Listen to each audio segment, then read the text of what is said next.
A cleaning woman just sang a song that could start a war. 24-year-old Celeste Moretti thought she was invisible. Another maid scrubbing the blood money off Chicago's dirtiest penthouse windows. But when she hummed an old Sicilian lullaby her grandmother taught her, the room went dead silent. Damiano Vescari, the most feared crime heir in the city, stepped out of the shadows with murder in his eyes. That song wasn't just music. It was a coded map to billions and stolen fortune, and proof that Celeste's bloodline was supposed to be extinct 30 years ago. Stick around until the end. Drop a like and comment your city so I can see how far this story travels. The rain hit Chicago like God himself was trying to wash away the sins, but Celeste Moretti knew better. Nothing ever got clean in this city. Not the streets, not the money, definitely not the 73rd floor penthouse where she pushed her cleaning cart through rooms that cost more than most people made in a lifetime. Her hands were raw. Chemical burns from discount bleach mixing with expensive marble ate at her knuckles, and she'd stopped wearing the cheap dollar store gloves 3 weeks ago because they kept ripping anyway. The Vescari estate didn't care about the help. They had bigger things to worry about than a 24-year-old woman scrubbing their floors. She was a ghost. That's what she told herself every morning at 5 a.m. when the alarm ripped through her studio apartment in Pilsen. The kind of neighborhood where gunshots were just part of the evening soundtrack. She'd roll out of a mattress on the floor, check on her younger brother Nico sleeping in the corner, make sure he'd taken his medication, then slip out before the sun came up. 3 buses, 2 transfers, all to clean up after people who wouldn't spit on her if she was on fire. But the money was good. Better than the diner. Better than the warehouse job that damn near broke her back. And Nico needed specialists, real doctors, the kind that didn't operate out of strip mall clinics with flickering fluorescent lights. So she cleaned. Tonight was supposed to be simple. The East Wing. Master bedroom suite. Bathroom fixtures that probably cost more than her entire year's salary. Get in, get out, catch the last bus before midnight.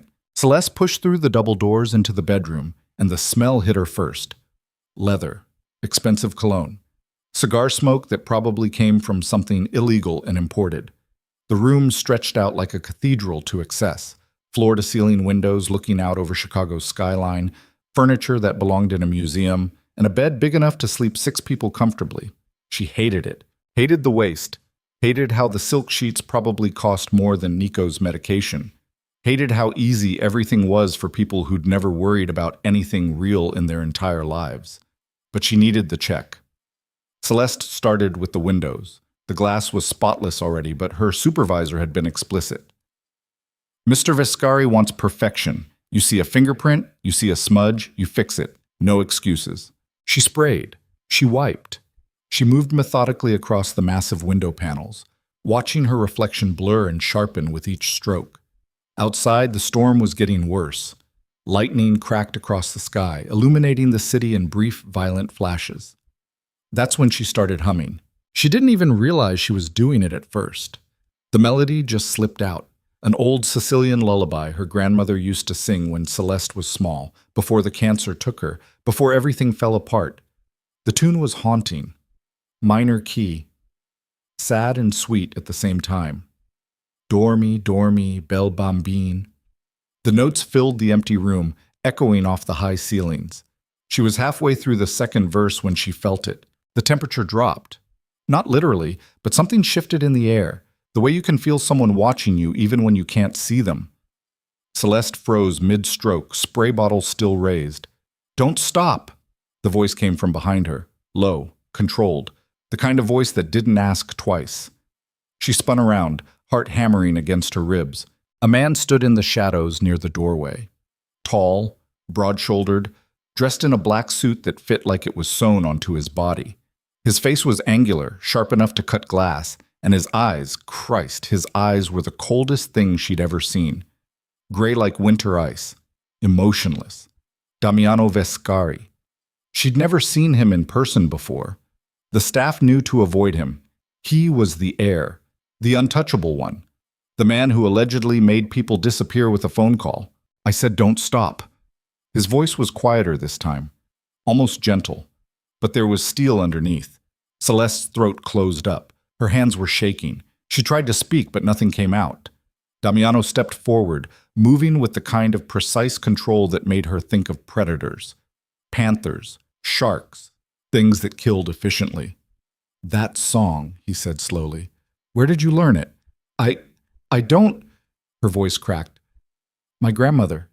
She used to sing it. Something flickered across his face. Not emotion exactly, more like recognition, like he'd just seen a ghost. Your grandmother's name. It wasn't a question. Maria, Celeste whispered. Maria Moretti. The room went completely silent. Even the rain seemed to pause. Damiano's expression didn't change, but his jaw tightened. His hands, previously relaxed at his sides, curled into fists. Get out, he said quietly. Celeste didn't need to be told twice. She grabbed her cart and ran. She didn't sleep that night. Back in her apartment, Celeste sat on the edge of her mattress, staring at the water-stained ceiling while Nico snored softly in the corner. Her hands were still shaking. She kept replaying the scene over and over, the way Damiano had looked at her, the way his entire body had gone rigid when she said her grandmother's name. What the hell had just happened? She'd heard stories about the Vescari family. Everyone in Chicago had. They weren't just rich. They were connected. The kind of connected that meant politicians took their calls and federal investigations mysteriously disappeared. There were rumors, whispered things about bodies in Lake Michigan, about territories carved up between families, about blood debts that went back generations. But Celeste had never been part of that world. She was nobody. A maid. A ghost. So why had Damiano looked at her like she'd just risen from the dead? Her phone buzzed on the nightstand. Unknown number. She stared at it for 3 full rings before answering. Miss Moretti? A woman's voice, professional, cold. Mr. Vescari requests your presence tomorrow evening at 8 p.m. A car will collect you from your residence. Dress accordingly. Wait, The car will arrive at 7:45. Do not be late. Click. Celeste sat there holding the dead phone, her heart trying to punch through her chest. The car was a black Mercedes that looked like it cost more than her entire building. The driver didn't speak, didn't even look at her, just held the door open while she climbed inside, feeling like she was about to throw up. She'd borrowed a dress from her neighbor Rosa, a simple black cocktail number that was too tight in the chest and too loose everywhere else. She felt ridiculous, like a kid playing dress-up in her mother's closet. They drove north, out of Pilsen, through neighborhoods that got progressively cleaner, quieter, more expensive. Eventually, they pulled up to an estate that looked like it belonged in a different country. High walls, armed guards, gates that probably cost more than most people's houses. The driver opened her door. Mr. Vescari is waiting. Celeste forced herself to move. Her legs felt like water. Inside, the estate was even more intimidating. Marble floors, crystal chandeliers, art that probably belonged in the goddamn Louvre. Staff members moved silently through hallways, their eyes sliding past her like she didn't exist. She was led to a private room on the 2nd floor, some kind of study or library. Floor-to-ceiling books, a massive desk, windows overlooking a garden that probably required a full-time staff. Damiano stood by the window, hands clasped behind his back. Sit, he said without turning around. Celeste sat. The leather chair was so expensive it probably had a pedigree. For a long moment he didn't speak, just stared out at the garden like he was trying to solve a puzzle written in the leaves. Finally, he turned to face her. Maria Moretti died 17 years ago, he said quietly. Lung cancer. She was living in a rent-controlled apartment in Pilsen under the name Maria Russo. She worked as a seamstress, kept to herself, never caused trouble. Celeste's blood turned to ice. How do you... She also, Damiano continued as if she hadn't spoken, was the last known survivor of the Moretti Syndicate, a Sicilian crime family that controlled shipping routes from Palermo to New York for 3 generations. They were wiped out 30 years ago in what the newspapers called a gang war. 63 people dead in 48 hours, women, children, everyone. He moved closer, his gray eyes locked on hers. Everyone except Maria, who disappeared, and apparently had a granddaughter. Celeste couldn't breathe. I don't know what you're talking about. Yes, you do. Damiano's voice was soft, almost gentle. You just don't know that you know. He walked to his desk, opened a drawer, and pulled out an old photograph. He placed it in front of her. The image was faded, but clear enough. A family portrait. A man in a dark suit, a woman in pearls, 3 children, and standing in the back, young and beautiful, her grandmother. That song you were singing, Damiano said quietly. It's not just a lullaby. It's a code. A very old, very specific code that only the Moretti family knew. It contains the location of financial records that were never found after the massacre, records that prove who orchestrated the killings, records worth billions. Celeste stared at the photograph, her vision blurring. I don't understand. Your grandmother spent 30 years making sure you survived, Damiano said. She erased your history, changed your names, kept you invisible, and she taught you that song, not because it was pretty, because it was insurance. He leaned against the desk, studying her with those cold gray eyes. The man who killed your family is named Renzo Valieri. He's still alive, still powerful.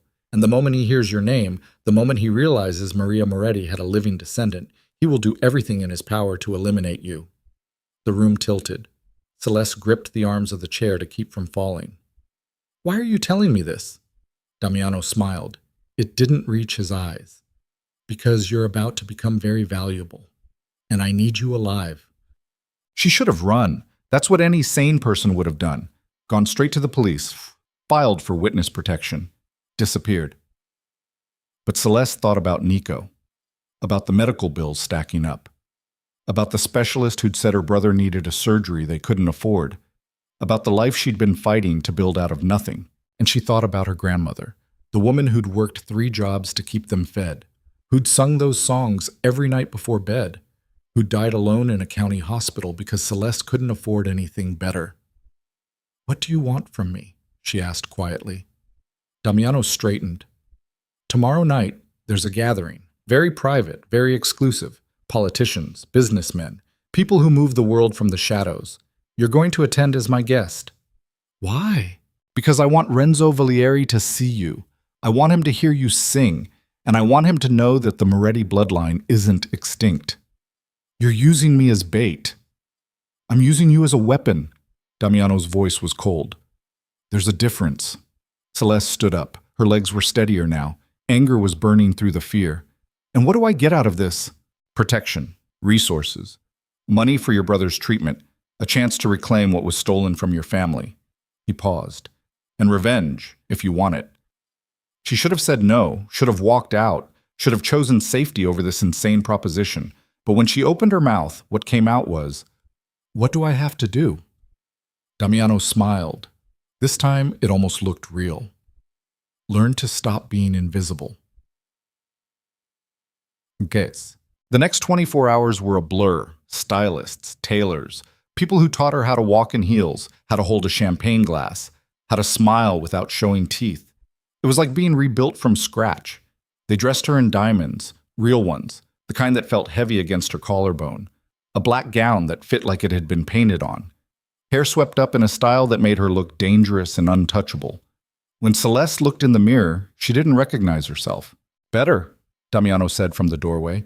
He wore a tuxedo that probably cost more than a car. But you still look terrified. I am terrified. Good. Fear keeps you sharp. He stepped closer, adjusting the diamond necklace so it sat perfectly centered. His fingers were cold against her skin. But don't let them see it. Predators can smell fear. And tonight, you're walking into a room full of them. The gathering was held in a private club downtown, the kind of place that didn't have a sign, didn't advertise, and required 3 separate security checks just to get through the door. Inside, the room was filled with Chicago's most dangerous elite. Senators, judges, men in expensive suits who controlled everything from construction contracts to drug territories. And in the center of it all, holding court like a king, Renzo Valieri. He was older than Celeste expected. 70, maybe, but still powerful, still commanding. His eyes swept the room constantly, missing nothing. Damiano's hand settled on the small of her back, guiding her forward. Showtime, he murmured. They moved through the crowd. People parted automatically for Damiano. Conversation stopped. Eyes followed them. And then Renzo saw her. For just a moment, half a heartbeat, his expression changed. Recognition flickered across his face. Not of her, but of something in her features. Something that echoed a ghost he thought he'd buried 30 years ago. Damiano felt it too. His hand tightened against her back. "Renzo," he said smoothly, "I'd like you to meet someone special." The old man turned, and Celeste felt his attention land on her like a physical weight. "And who might this be?" His voice was rough, sandpaper over gravel. "Celeste Moretti," Damiano said clearly, "last of her line." The room went absolutely silent.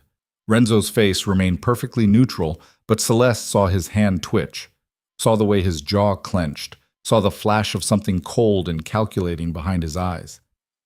"Moretti," he repeated slowly. "I wasn't aware that line still existed." "Neither was anyone else," Damiano replied. "Until now." The old man studied her for a long moment. Then he smiled. It was the most frightening thing Celeste had ever seen. How remarkable. And does this Moretti have any particular talents, or is she simply decorative? "She sings," Damiano said. Renzo's smile widened. "Does she now? How delightful. Perhaps she'll grace us with a performance." It wasn't a request. Celeste felt Damiano's hand press against her back, a warning, a reminder. Weapon, not victim. She stepped forward, and someone handed her a microphone she didn't remember asking for. The room watched, waited. Predators circling, waiting to see if she'd bleed. Celeste closed her eyes and sang. The Sicilian lullaby filled the room. Every note was perfect. Every word was a memory of her grandmother's voice. And hidden inside the melody, invisible to everyone who didn't know to listen, was the code, the map, the evidence. When she finished, the silence was deafening. Then Renzo began to clap, slowly, deliberately. "Magnificent," he said softly. "Tell me, my dear, where did you learn such an old song?" Celeste looked him straight in the eye. "My grandmother taught me. Maria Moretti, right before she died."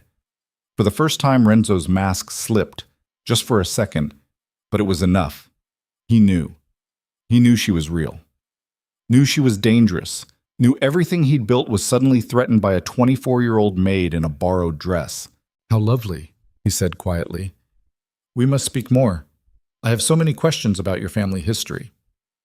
"I'm sure you do," Celeste replied. The temperature in the room dropped 10 degrees. Damiano stepped between them smoothly, his hand finding Celeste's elbow. "Unfortunately, we have another engagement, but I'm sure you'll see each other again soon." They were halfway to the door when Renzo's voice cut through the room. "Miss Moretti." She stopped, turned.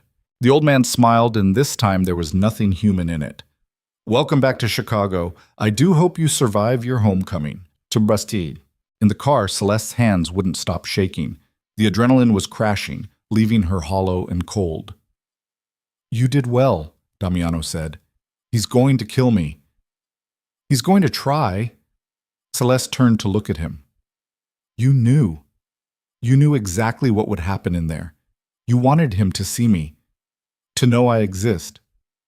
"Yes." "Why?" Damiano was quiet for a long moment, staring out the window at Chicago's glittering skyline. "Because 30 years ago, Renzo Valieri murdered 63 people to steal an empire that wasn't his, and I want to watch him lose everything."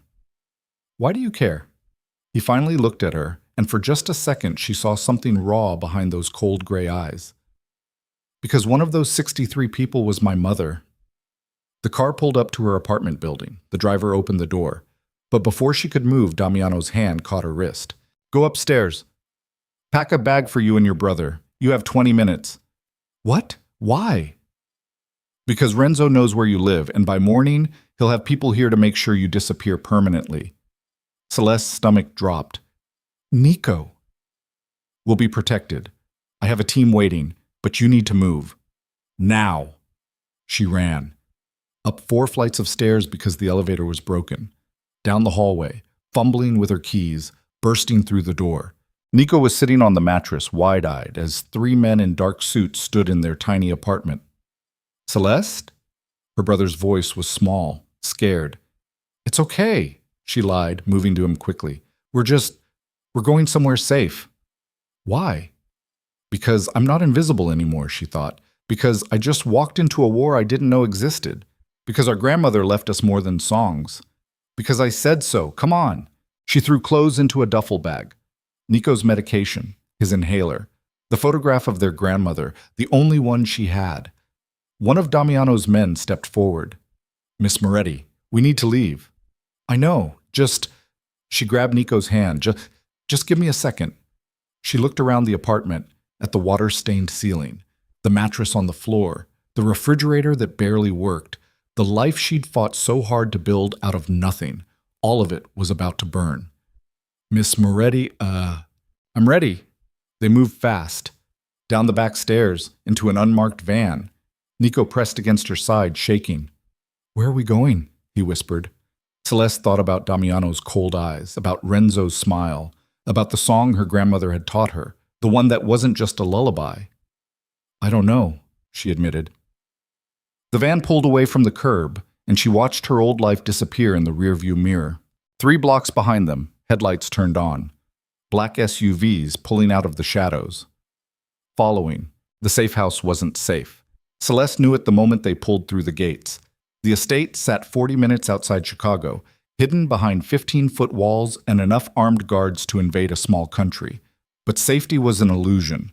She'd learned that the hard way in the last 72 hours. Nico had fallen asleep in her arms during the drive, his breathing shallow and uneven. The stress was killing him. She could see it in the dark circles under his eyes, in the way his hands trembled even in sleep. He needed his medication adjusted. He needed rest. He needed to be anywhere but here. But here was all they had.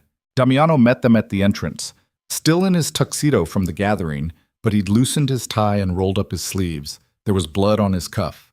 Not much, just a spray of dark dots that he hadn't bothered to clean off. "Second floor," he said without preamble. "East wing. Your brother has the room next to yours. Medical staff is standing by." "Medical staff?" Celeste adjusted Nico's weight against her shoulder. "What happened to a doctor?" "I have doctors. 3 of them. All on my payroll. All discreet." Damiano's eyes flicked to Nico. "How bad is he?" "He needs his inhaler and his meds. They're in the bag. Already being unpacked. Go. Get him settled." One of Damiano's men, a hulking presence named Marco, stepped forward to take Nico, but Celeste pulled back instinctively. "I've got him." Marco's expression didn't change, but something flickered in Damiano's eyes. Recognition, maybe. Or approval. "Upstairs," he repeated. "I'll be up in 10 minutes. We need to talk." Celeste wanted to argue, wanted to demand answers, wanted to grab Nico and run as far from this nightmare as her legs could carry them. But the black SUVs were still out there, Renzo's men, hunting. So she carried her brother upstairs. Quote, the room was bigger than their entire apartment had been. King bed, attached bathroom, windows overlooking gardens lit by security spotlights. It should have felt luxurious. Instead, it felt like a cage lined with silk. Nico stirred as she laid him on the bed. His eyes opened, glassy and unfocused. "Celeste, I'm here." She brushed hair off his forehead. He was burning up. "Just rest. We're somewhere safe." "Doesn't feel safe." His voice was barely a whisper. "Who were those men?" "Friends." "You're a terrible liar." Despite everything, Celeste almost smiled. Nico was 17, but he'd always been too smart for his own good. Too observant. The sickness hadn't dulled his mind, just his body. "I know," she admitted. "But I need you to trust me anyway." A knock at the door. A woman entered. Late 50s, gray hair pulled into a tight bun, medical bag in hand. She moved with the efficiency of someone who'd done this 1,000 times. "I'm Dr. Chen," she said, already pulling out a stethoscope. "Let me take a look at him." Celeste stepped back, arms crossed, watching as the doctor worked, checking vitals, listening to Nico's breathing, asking questions in a low, calm voice. Finally, Dr. Chen looked up. "He needs rest, fluids. I'm going to start him on a nebulizer treatment and adjust his medication dosage. But he should stabilize within 48 hours. "Should?" "Will," the doctor corrected. "I've treated worse." Celeste wanted to believe her, wanted to trust that this nightmare would somehow result in Nico getting better. But trust was a currency she couldn't afford anymore. Dr. Chen set up the nebulizer, showed Celeste how to monitor it, then quietly left. Nico was already drifting off again, the medication pulling him under. Celeste sat on the edge of the bed, holding his hand, listening to the steady hiss of the machine. This was her fault. All of it. She'd hummed a goddamn song, and now her brother was caught in a war he didn't understand. The door opened again. Damiano. "We need to talk," he said quietly. "Not now." "Yes, now." It wasn't a request. Celeste looked at Nico's sleeping face, then back at Damiano. Every muscle in her body wanted to tell him to go to hell, but she was smart enough to know that wouldn't end well. She stood, kissed Nico's forehead, then followed Damiano out into the hallway. "Ate." He led her to a study 3 doors down. The room was smaller than his office at the main estate, but just as intimidating. Dark wood, leather chairs, a desk covered in papers and what looked like architectural blueprints. Damiano poured 2 glasses of whiskey without asking if she wanted one. He handed her the glass and downed his own in one swallow. "Sit." "I'd rather stand." "Sit anyway." Celeste sat, but only because her legs were shaking and she didn't want him to see it. Damiano refilled his glass, then leaned against the desk, studying her with those cold gray eyes. "Renzo sent a team to your apartment 20 minutes after we left. 6 men. They burned the building." Celeste's breath caught. "What?" "Your neighbors got out, mostly. 2 casualties, both drug dealers who were already wanted by the police. But the building's gone. Everything you owned is ash." She couldn't process it, couldn't wrap her mind around the casual way he delivered the information. People were dead, her home was destroyed, and Damiano talked about it like he was reporting the weather. "You knew," she said quietly. "You knew he'd do that." "Yes." "And you didn't warn anyone, didn't call the fire department, didn't—" "I got you and your brother out alive. That's all that matters." Damiano's voice was flat, emotionless. "The rest is collateral damage." Celeste stood up. The whiskey glass slipped from her fingers, shattering on the floor. "Collateral damage? Those were people. Real people, with lives and families, and they were dead the moment you sang that song." Damiano set his glass down with deliberate care. "You don't get to have guilt about this, Celeste. You didn't start this war. You're just the latest casualty." "Then let me go. Give me new identities. Send us somewhere Renzo can't find us. I don't want this. I never asked for any of this." "You think there's anywhere on this planet Renzo can't reach?" Damiano's laugh was harsh, bitter. "He has connections in 14 countries. He owns judges, senators, police chiefs. If he wants you dead, you're dead. The only reason you're still breathing is because killing you here on my property would start a war he's not ready for yet." Yet, Damiano agreed. "But that won't last. He's already moving pieces into position, calling in favors, mobilizing resources. Within a week, maybe 2, he'll be ready to make his move, and when he does, this estate won't be enough to stop him." Celeste sank back into the chair. Her hands were shaking again. "So what do I do?" "You fight back. I'm a maid. I don't know how to—" "Picky! You're a Moretti." Damiano's voice cut through her protests like a blade. "Your bloodline controlled an empire for 3 generations. Your grandmother survived a massacre that killed 63 people. You think she taught you that song by accident? You think she spent 30 years hiding you because she wanted you to clean other people's toilets?" He moved closer, crouching down so they were eye level. "She prepared you, Celeste. Maybe you don't see it yet. Maybe you don't feel it. But it's there, in your blood, in your bones. You just have to stop being afraid long enough to use it. And if I can't?" Damiano stood. "Then you and your brother die. And Renzo wins. Again." Won't. Sleep didn't come that night. Celeste lay in the too-soft bed, staring at the ceiling, listening to the sounds of the estate. Footsteps in the hallway. Voices speaking in low tones. Once, the distant crack of gunfire from the perimeter, just guards doing drills, Marco had explained when she'd nearly jumped out of her skin. She kept thinking about her grandmother, trying to remember details that seemed important now, but had felt mundane at the time. The way Maria had insisted they never talk about family history, never ask questions about the past, never draw attention to themselves. "We're nobody," she used to say. "And nobody is safe?" Except Maria hadn't been nobody. She'd been somebody important enough to run from, important enough to erase, important enough to die protecting. Around 3 in the morning, Celeste gave up on sleep and went to check on Nico. He was still out, the nebulizer hissing quietly beside the bed. Dr. Chen had left detailed instructions, but Celeste double-checked everything anyway. When she finally stepped back into the hallway, Damiano was there. He didn't say anything, just stood in the shadows like he'd been waiting. "Can't sleep either?" Celeste asked quietly. "I don't sleep much." He gestured toward the stairs. "Walk with me." They moved through the dark estate in silence, past expensive art and furniture that belonged in museums, through hallways wide enough to drive a car through.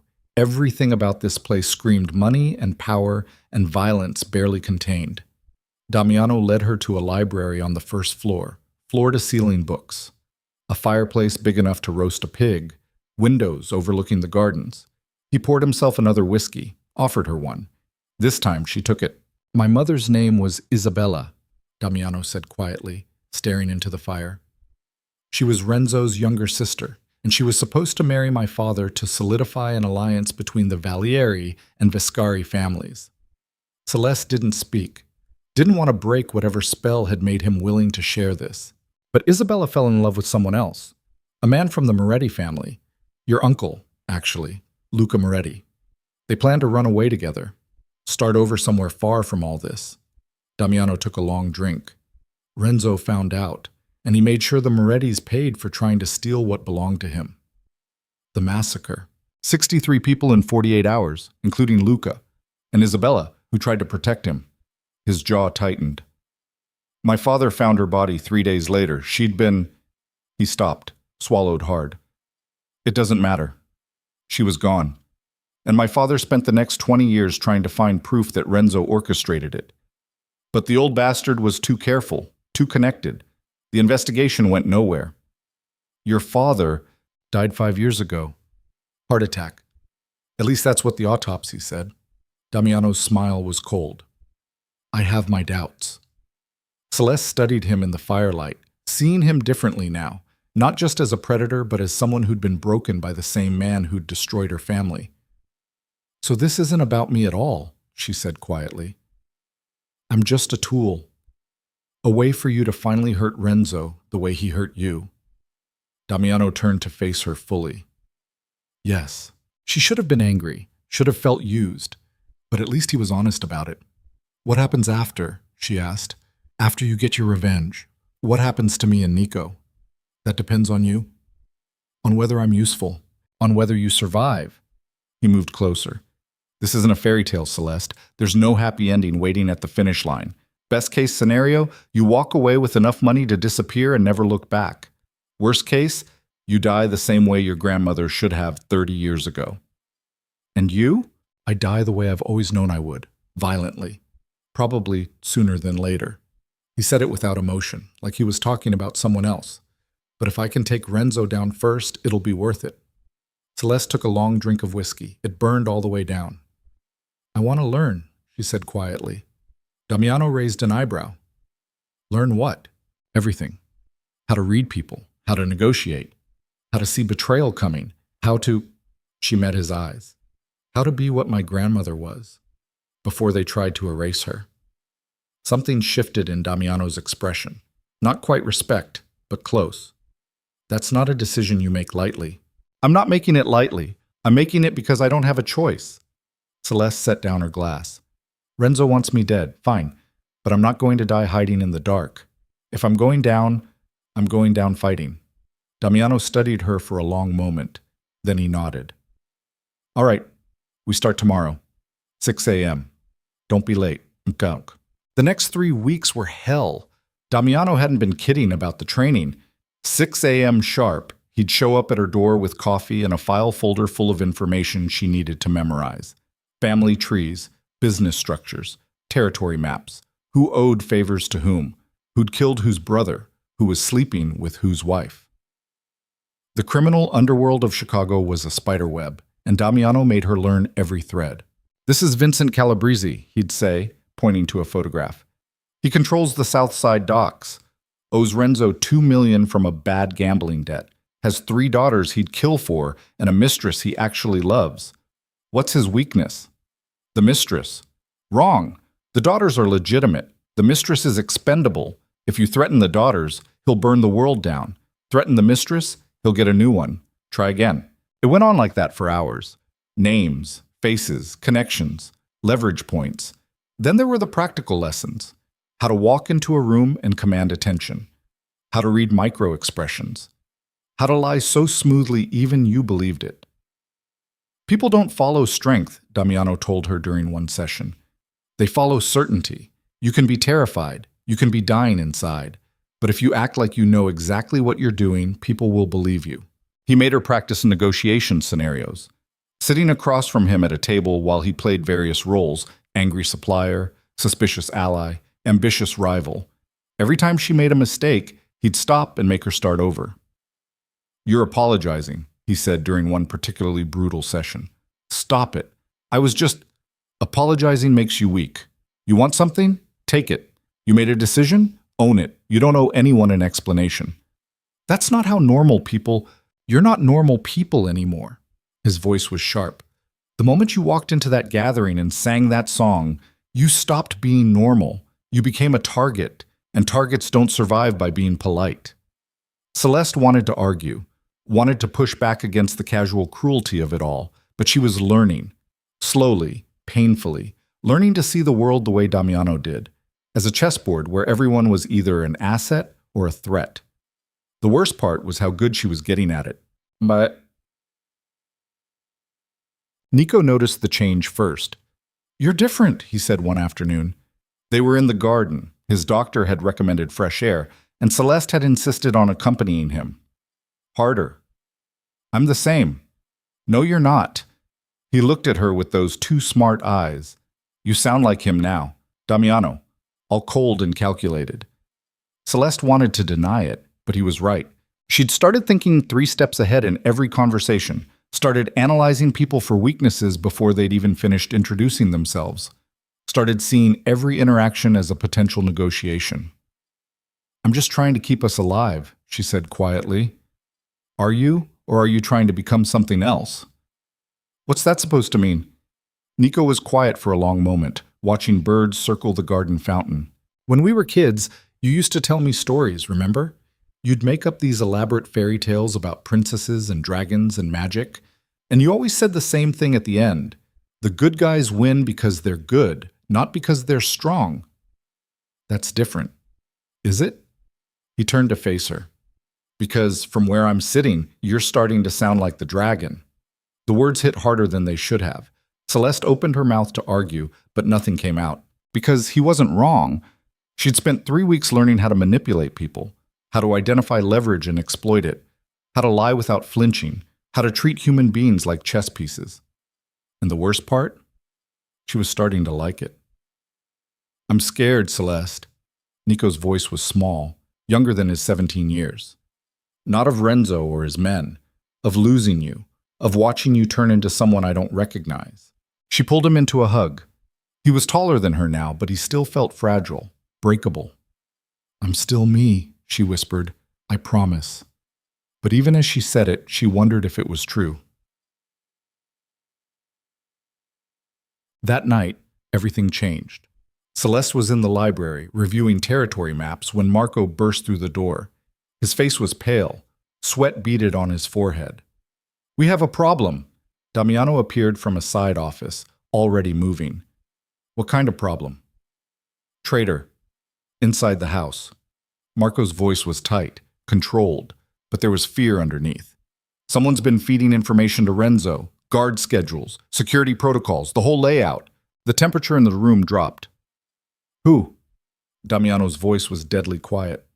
"Don't know yet. But whoever it is, they're still here, and Renzo's making his move tonight." As if on cue, the lights went out. Emergency lighting kicked in a second later, dim red bulbs that turned the estate into something from a nightmare. Somewhere in the distance, alarms started wailing. Damiano moved with terrifying speed, pulling a gun from a desk drawer and chambering around. Get Celeste and their brother to the bunker. Now. I'm not leaving Nico. Celeste started, but Damiano cut her off. Marco will get him. You're coming with me. Why? Because you need to see what happens when someone betrays me. He didn't wait for her response, just grabbed her arm and pulled her toward the door. They moved through hallways now crawling with armed men. Radios crackled with terse updates. Footsteps thundered on the floor above them.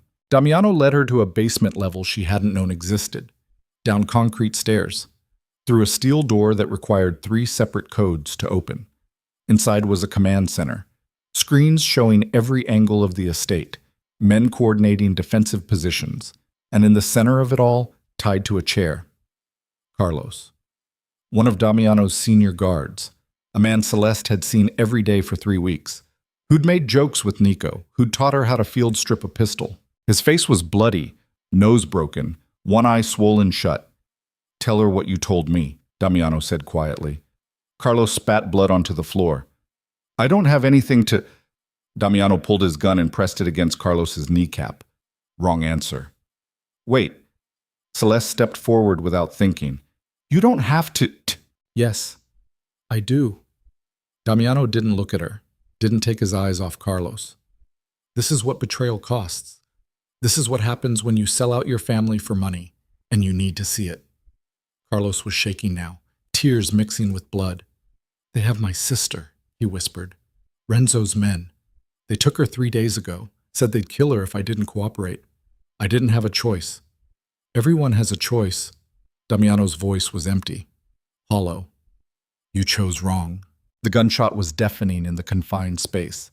Carlos screamed. His knee exploded. Blood sprayed across the concrete floor. Celeste couldn't move, couldn't breathe, couldn't process what she'd just witnessed. Damiano turned to one of his men. Find the sister. If she's alive, bring her here. If she's dead, bring me proof. Then to another guard, get Carlos to medical, patch him up. Then put him on a plane to somewhere far away. He's got 24 hours to disappear before I change my mind about letting him live. He holstered his gun and turned to Celeste. His expression was completely calm, like he hadn't just destroyed a man's leg. That's lesson 47, he said quietly. Mercy is a luxury you can't afford. Remember it. Then he walked past her and headed back upstairs. Celeste stood there, staring at the blood pooling on the floor, while Carlos sobbed in the background. She should have felt horror, should have felt disgust, but all she felt was cold understanding. Damiano was right. In this world, mercy got you killed. Bocut. The attack came 90 minutes later. Celeste was in the bunker with Nico, a reinforced room 3 levels underground with enough supplies to survive a month-long siege. Dr. Chen was there too, monitoring Nico's vitals while he slept through the chaos above. They could hear the fighting through the walls. Muffled gunfire, explosions, men screaming. Marco stood by the door, automatic rifle in hand, face grim. How bad is it? Celeste asked. Bad. Renzo sent 40 men, maybe more. They breached the east wall and are pushing toward the main house. And Damiano? Holding the line. Another explosion, closer this time. The bunker shook. Dust rained from the ceiling. Nico stirred, eyes fluttering open. Celeste? I'm here. She moved to his side, taking his hand. Just stay calm. What's happening? Nothing. Just... The lights flickered. Once, twice, then died completely. In the sudden darkness, Marco's voice was tight. That's not good. Why? Celeste demanded. We have backup generators. The bunker runs on a separate system. If the lights are out, it means someone cut the main line. Marco moved to the door, pressing his ear against it. Which means they know where we are. How is that possible? Carlos wasn't the only traitor. The words hung in the air like poison. Somewhere above them, metal groaned, heavy footsteps on the stairs. Marco raised his rifle. Get behind me, both of you. Celeste pulled Nico off the bed. Dr. Chen pressed against the far wall, hands shaking. The footsteps got closer, then stopped right outside the door. Silence. Marco's finger tightened on the trigger. The door exploded inward. Marco fired. 3-round burst. But whoever was out there had been ready. Return fire ripped through the doorway. Marco went down hard, blood blooming across his chest. Men poured into the bunker. 4 of them, armed, moving with military precision. Celeste pushed Nico behind her, heart hammering so hard she thought her ribs would crack. The lead man stepped forward, older, scarred, wearing body armor marked with Valieri colors. "Celeste Moretti," he said calmly. "You're coming with us." Like hell. He raised his gun and aimed at Nico. "You can come willingly, or I put a bullet in your brother's head and drag you out anyway. Your choice." Celeste's mind raced, looking for options, for weapons, for anything. But there was nothing, just 4 armed men and a girl who'd spent 3 weeks learning theory but had never actually pulled a trigger. "Don't hurt him," she said quietly. "I'll go. Just don't hurt him." The man smiled. "Smart girl." One of his soldiers moved forward with zip ties. Celeste didn't resist as they bound her wrists, didn't fight when they pulled her toward the door. She looked back once, at Nico, pale and terrified, at Dr. Chen, frozen in the corner, at Marco, bleeding out on the floor. Then they dragged her into the darkness. They took her upstairs through hallways now littered with bodies. Damiano's men, Renzo's men. Hard to tell the difference anymore. Everything was blood and smoke and spent brass. Outside, the estate was burning. Flames licked up the east wing. Gunfire still echoed from the perimeter. A black SUV waited in the circular driveway, engine running. They threw her in the back seat. 2 guards climbed in beside her. The convoy pulled out, tires screeching on gravel. Celeste twisted to look back. Through the rear window, she could see the estate, this place that had been a prison and a sanctuary all at once, slowly being consumed by fire. Somewhere in that inferno, Damiano was still fighting, maybe already dead. The realization hit her harder than she expected. 3 weeks ago, she'd hated him, feared him, seen him as just another monster. But he'd also been the first person to treat her like she mattered, like she was more than invisible. And now she'd never know if he survived. The SUV accelerated, putting distance between her and the only safe place she'd known in this nightmare. One of the guards pulled out a phone, dialed. "We have her," he said simply, then listened. Understood. He hung up and looked at Celeste with something like pity. "Mr. Valieri wants to meet you personally. Says he has questions about your grandmother." Celeste said nothing, just stared out the window at Chicago's lights blurring past. She'd spent 3 weeks learning how to survive in this world. Now she was about to find out if any of it actually mattered. The SUV turned onto the highway, heading north toward whatever hell Renzo had prepared for her. And behind them, the estate burned brighter, flames reaching toward the sky like a funeral pyre. The SUV drove for 40 minutes before pulling into what looked like an abandoned meatpacking plant on the north side. The kind of place where screams wouldn't carry and blood could be hosed down drains without anyone asking questions. Celeste's wrists were raw from the zip ties. Her shoulders ached from being yanked around. But she forced herself to stay calm, to breathe, to remember everything Damiano had taught her. People don't follow strength. They follow certainty. The guards pulled her out of the vehicle and marched her through rusted metal doors into a cavernous space that smelled like decay and old iron. Industrial lights hung from chains, casting harsh shadows across concrete floors stained dark with things she didn't want to think about. At the far end of the room, sitting in what looked like a throne salvaged from some demolished theater, was Renzo Valieri. He looked different than he had at the gathering, less polished, more predatory. The mask of civilization had dropped, revealing something ancient and cruel underneath. "Miss Moretti," he said warmly, like they were old friends. "Please sit." One of the guards shoved her into a metal chair bolted to the floor, the kind with restraints built into the arms. They didn't strap her down. Not yet. Renzo stood and walked toward her slowly, hands clasped behind his back. He moved like a man who'd never rushed for anything in his life because everything eventually came to him. "Do you know why you're still alive?" he asked conversationally. Celeste said nothing, just met his eyes and refused to look away. Renzo smiled. "Because I want to understand something. Your grandmother, Maria, she was extraordinary. Survived things that should have killed her, disappeared so thoroughly that I spent 30 years believing she was dead. And then you appear, singing those same songs, carrying that same face." He stopped directly in front of her. "So I need to know. What else did she teach you? Just songs. Liar. The word was soft, almost gentle. Maria Moretti didn't teach you lullabies for comfort. She taught you codes, maps, secrets that could destroy everything I've built. So I'll ask again, and I suggest you answer truthfully. What else did she teach you? Celeste's mind raced. She could lie, could pretend she knew nothing, but Renzo wasn't stupid. He'd see through it, or she could give him something, a partial truth. Buy herself time. She taught me how to survive, Celeste said quietly. How to be invisible. How to keep my head down and never draw attention. That's all. That's all? Renzo's laugh was cold. Then why did Damiano Vescari pull you into his world? Why did he parade you in front of Chicago's elite? Why did he spend 3 weeks training you like you were some kind of weapon?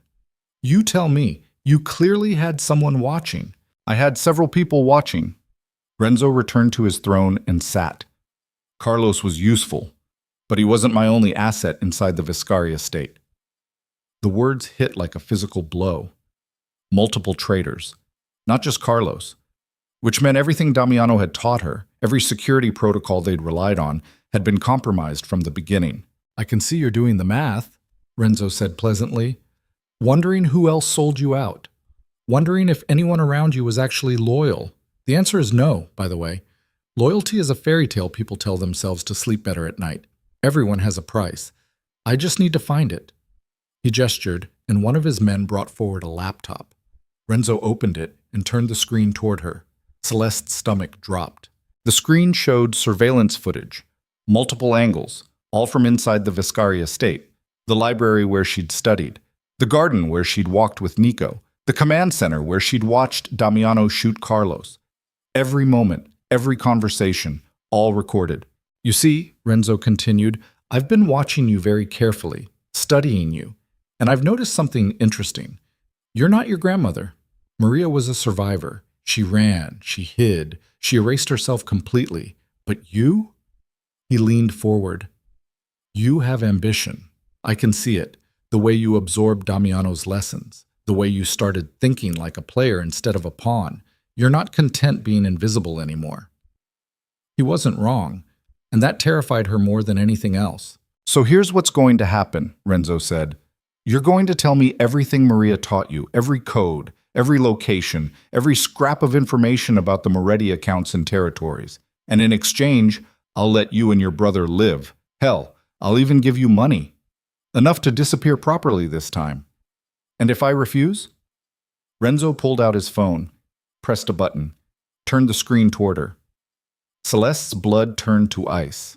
The video showed Nico, in the bunker, alive but surrounded by armed men. Dr. Chen was gone. Marco's body had been removed, and standing next to her brother, gun pressed against his temple, was someone she recognized. Thomas, one of Damiano's most trusted lieutenants, the man who'd been assigned to protect Nico specifically. Another traitor. Your brother has about 6 hours of oxygen left in that bunker before the ventilation system fails, Renzo said calmly. You can save him by cooperating, or you can watch him suffocate while clinging to secrets that died 30 years ago. Your choice. Celeste couldn't breathe, couldn't think past the image of Nico's terrified face on that screen. She'd spent 3 weeks learning to be ruthless, learning to see people as chess pieces, learning that mercy was a luxury she couldn't afford. But looking at her brother, 17 years old and dying slowly in a concrete tomb, all of that evaporated. I don't know anything, she whispered. I swear, the songs are just songs. I never decoded them. My grandmother never told me what they meant. Renzo studied her for a long moment, then he sighed. I believe you, he said, which is unfortunate, because it means you're useless to me. He raised his hand, signaling one of his guards. Wait. Celeste lunged forward, but the guards grabbed her, slamming her back into the chair. Wait, please. There has to be something. Some way I can… There is, actually. Renzo's voice was thoughtful. Your grandmother was brilliant. She knew the codes would die with her if she didn't pass them on, but she also knew teaching them directly would put you at risk. So she did something clever. She embedded them in your subconscious, in your muscle memory, in the way you hum those songs. He stood and walked toward her again, which means the information is still there. You just don't consciously know how to access it. He pulled a syringe from his pocket, clear liquid. This is going to help you remember. What is that? Something that will make you very talkative, very honest, and very cooperative. He grabbed her arm, holding it steady despite her struggles. Don't worry, it won't kill you. At least not immediately. The needle pierced her skin. Fire burned through her veins. Celeste tried to fight it, tried to stay focused, but the drug worked fast. The room started spinning. Renzo's face blurred and doubled. Now. His voice came from somewhere far away. Let's try this again. Sing me those songs, Celeste. Sing them slowly and tell me what they mean.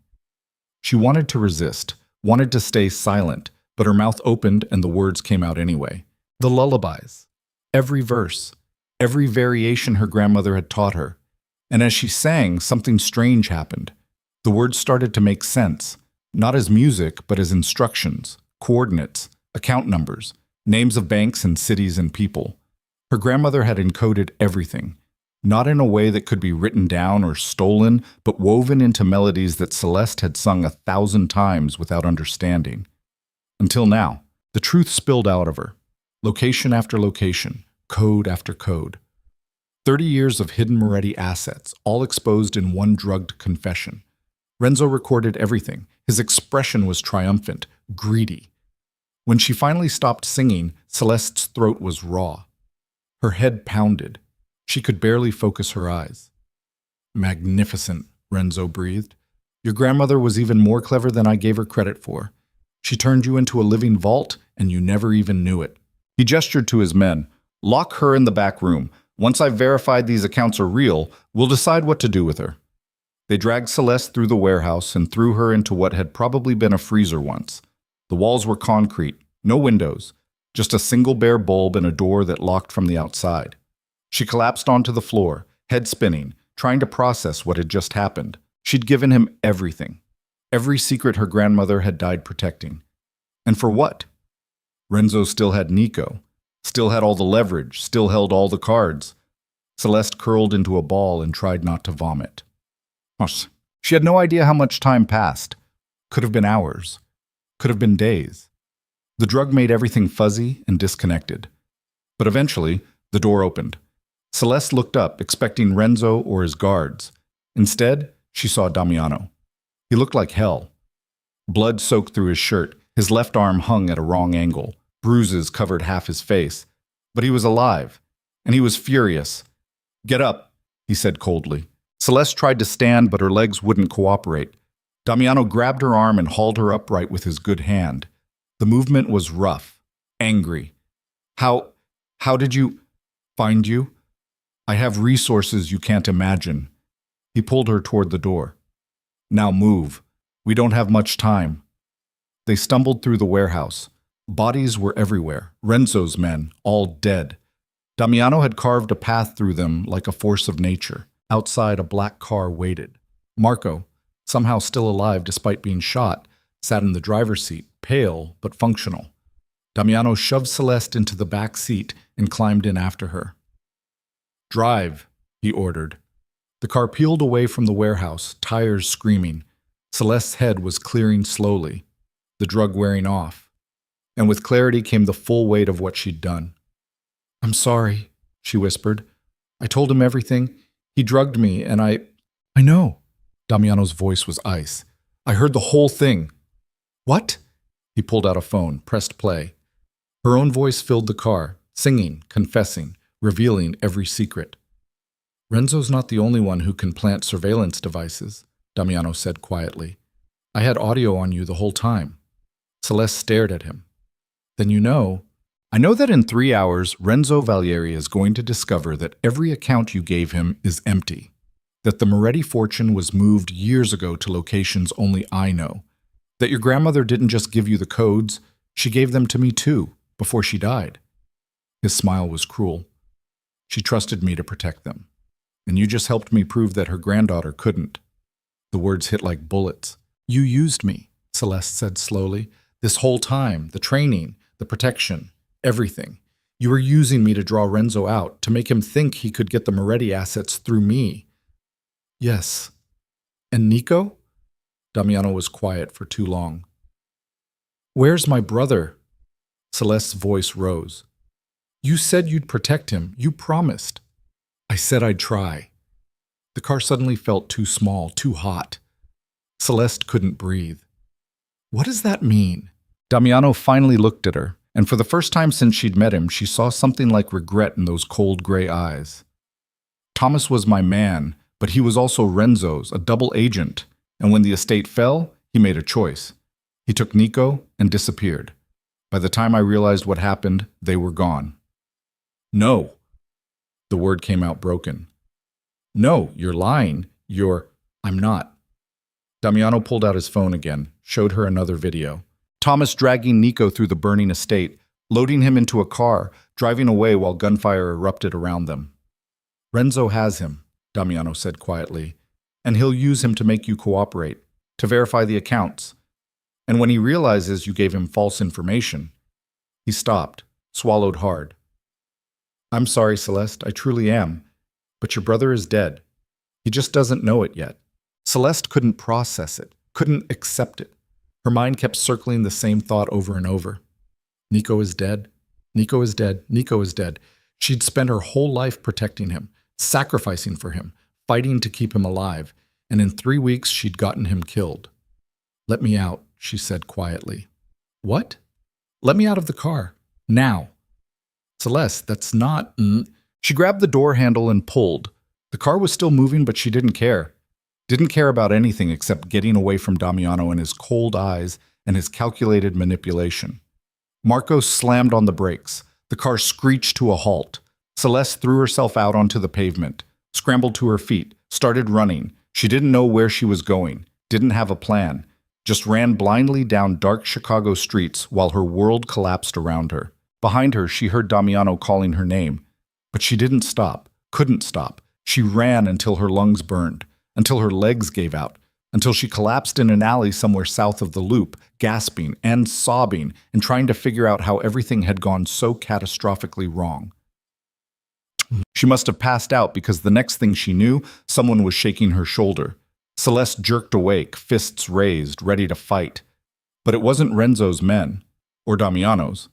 It was a woman, middle-aged, wearing a Goodwill jacket and holding a paper coffee cup. You okay, honey? The woman asked. You've been lying here for an hour. Thought you might be dead. Celeste looked around. Morning light was bleeding into the alley. She'd lost an entire night. I'm fine, she lied. You don't look fine. You look like you've been through hell. The woman held out the coffee. Here, it's still warm. Celeste took it automatically. The cup shook in her hands. Thank you. Don't mention it. The woman studied her for a moment. Whatever you're running from, hope it was worth it. Then she walked away, leaving Celeste alone in the alley with lukewarm coffee and the ruins of her life. She sat there for a long time, trying to think, trying to plan, trying to figure out if there was any way to save Nico before Renzo realized he'd been played. But every scenario ended the same way, with her brother dead and her grandmother's legacy scattered to the wind. Unless... The thought came slowly, carefully, like something dangerous trying not to be noticed. Unless she stopped trying to save Nico the safe way, stopped following Damiano's rules or Renzo's threats, stopped being the frightened maid who cleaned other people's kingdoms. What if instead she became exactly what her grandmother had been? Not a survivor, a threat. Celeste pulled out the phone Damiano had given her weeks ago, the one with direct lines to people who could move mountains with a single call. She'd memorized some of those numbers during her training, never thought she'd actually use them, but desperate times. She dialed. The phone rang 3 times before someone answered. Vescari residence. This is Celeste Moretti, she said clearly. I need to speak to Damiano, now. Miss Moretti, I'm afraid... Tell him I know where the real Moretti accounts are. Tell him I know how to access them. And tell him I'm willing to trade that information for one thing only. She could hear muffled voices. Movement. Then Damiano's voice came on the line. Celeste, where are you? Somewhere you can't find me unless I want you to. Her voice was steady now, calm. I'm done being your pawn, Damiano. I'm done being Renzo's victim. So here's what's going to happen. You're going to help me get Nico back. And in exchange, I'll give you access to wealth you can't even imagine. The accounts are empty. You gave Renzo fake codes. I gave him some of the codes, Celeste interrupted. The ones my grandmother wanted people to find. The decoys. But there's another set. Hidden deeper. Worth 10 times what Renzo thinks exists, and I'm the only person alive who can access them. Silence on the other end. She could practically hear him thinking, calculating odds. How do I know you're not lying? You don't. That's what makes this interesting. Celeste stood up, legs steadier now. You have 6 hours to decide. After that, I take this offer to someone else. Maybe one of your rivals. Maybe the FBI. Maybe I just disappear and take the secret with me. Your choice. Celeste. She hung up. Her hands were shaking again. But not from fear this time. From something else. Something that felt dangerously close to power. She'd just declared war on the 2 most dangerous men in Chicago. Had made herself too valuable to kill, but too dangerous to ignore. It was the stupidest thing she'd ever done. Or the smartest. Celeste started walking, no destination in mind, just moving, thinking. She passed a storefront with a television in the window. The news was on. Breaking story. Fire at a private estate outside Chicago. Multiple casualties. Authorities investigating. Images of the Vescari compound, still smoking. Emergency vehicles. Body bags. The anchor's voice was muffled through the glass, but the captions told the story. Gang violence. Rival factions. The usual narrative people told themselves to explain the unexplainable. Celeste watched her old life burn on that screen, the place where she'd learned to be something other than invisible. Her phone buzzed, text from an unknown number. Harbor. Pier 7. Midnight. Come alone. No signature. But she knew who it was from. Damiano had made his choice. Now she just had to survive long enough to see if it was the right one. She spent the day preparing. Not physically. She had no weapons, no resources, nothing but the clothes on her back. But mentally. Going over every lesson Damiano had taught her, every observation about how power really worked in this world. Violence was easy. Any idiot with a gun could be violent, but real power? That came from information, from leverage, from making yourself too valuable to lose. Her grandmother had understood that, had spent 30 years building a legacy that couldn't be destroyed because it existed in codes and songs and memories that died with her, except they hadn't died. She'd passed them on. Not to Damiano, like he'd claimed, to Celeste, the real codes, the complete picture. Maria Moretti had turned her granddaughter into a weapon. She'd just been too scared to realize it until now. Midnight came fast. Celeste walked to Pier 7 alone, like the message had demanded. The harbor was deserted, just rusted shipping containers and boats that looked like they'd been abandoned since before she was born. A single figure waited at the end of the pier. Damiano. He looked worse than he had that morning, like he hadn't slept, hadn't eaten, just driven himself forward on pure will. Celeste walked toward him slowly, every instinct screaming at her to run.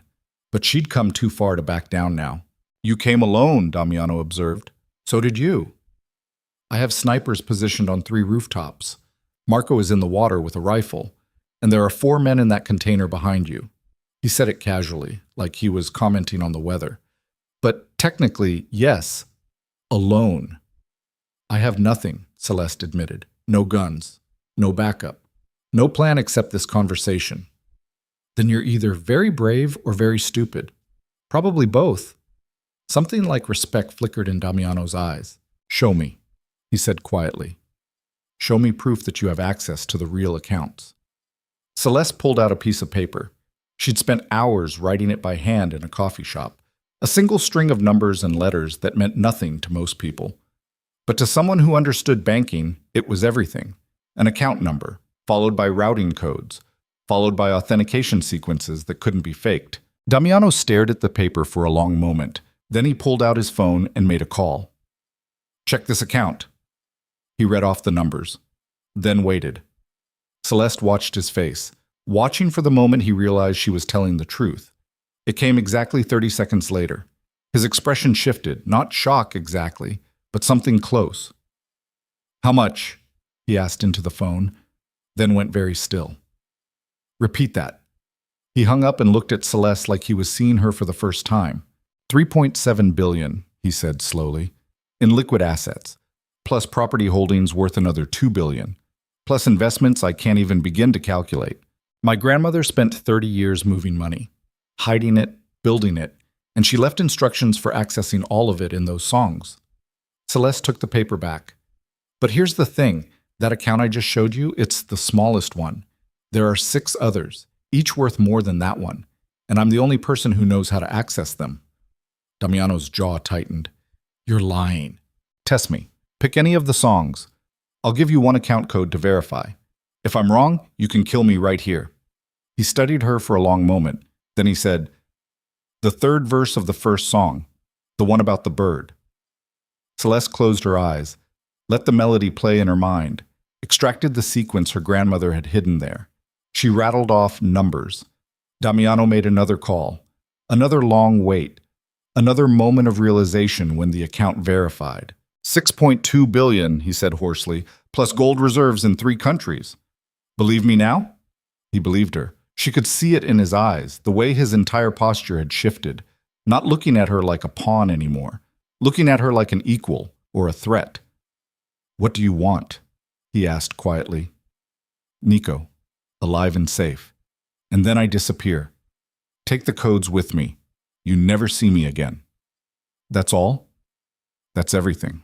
Damiano was quiet for a long time, staring out at the black water, processing.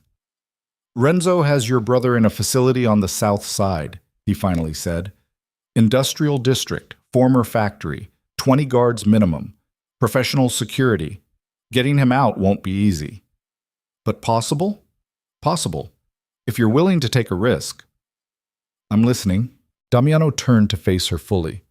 Tomorrow night there's a meeting, every major family in Chicago, a summit to discuss territories and alliances.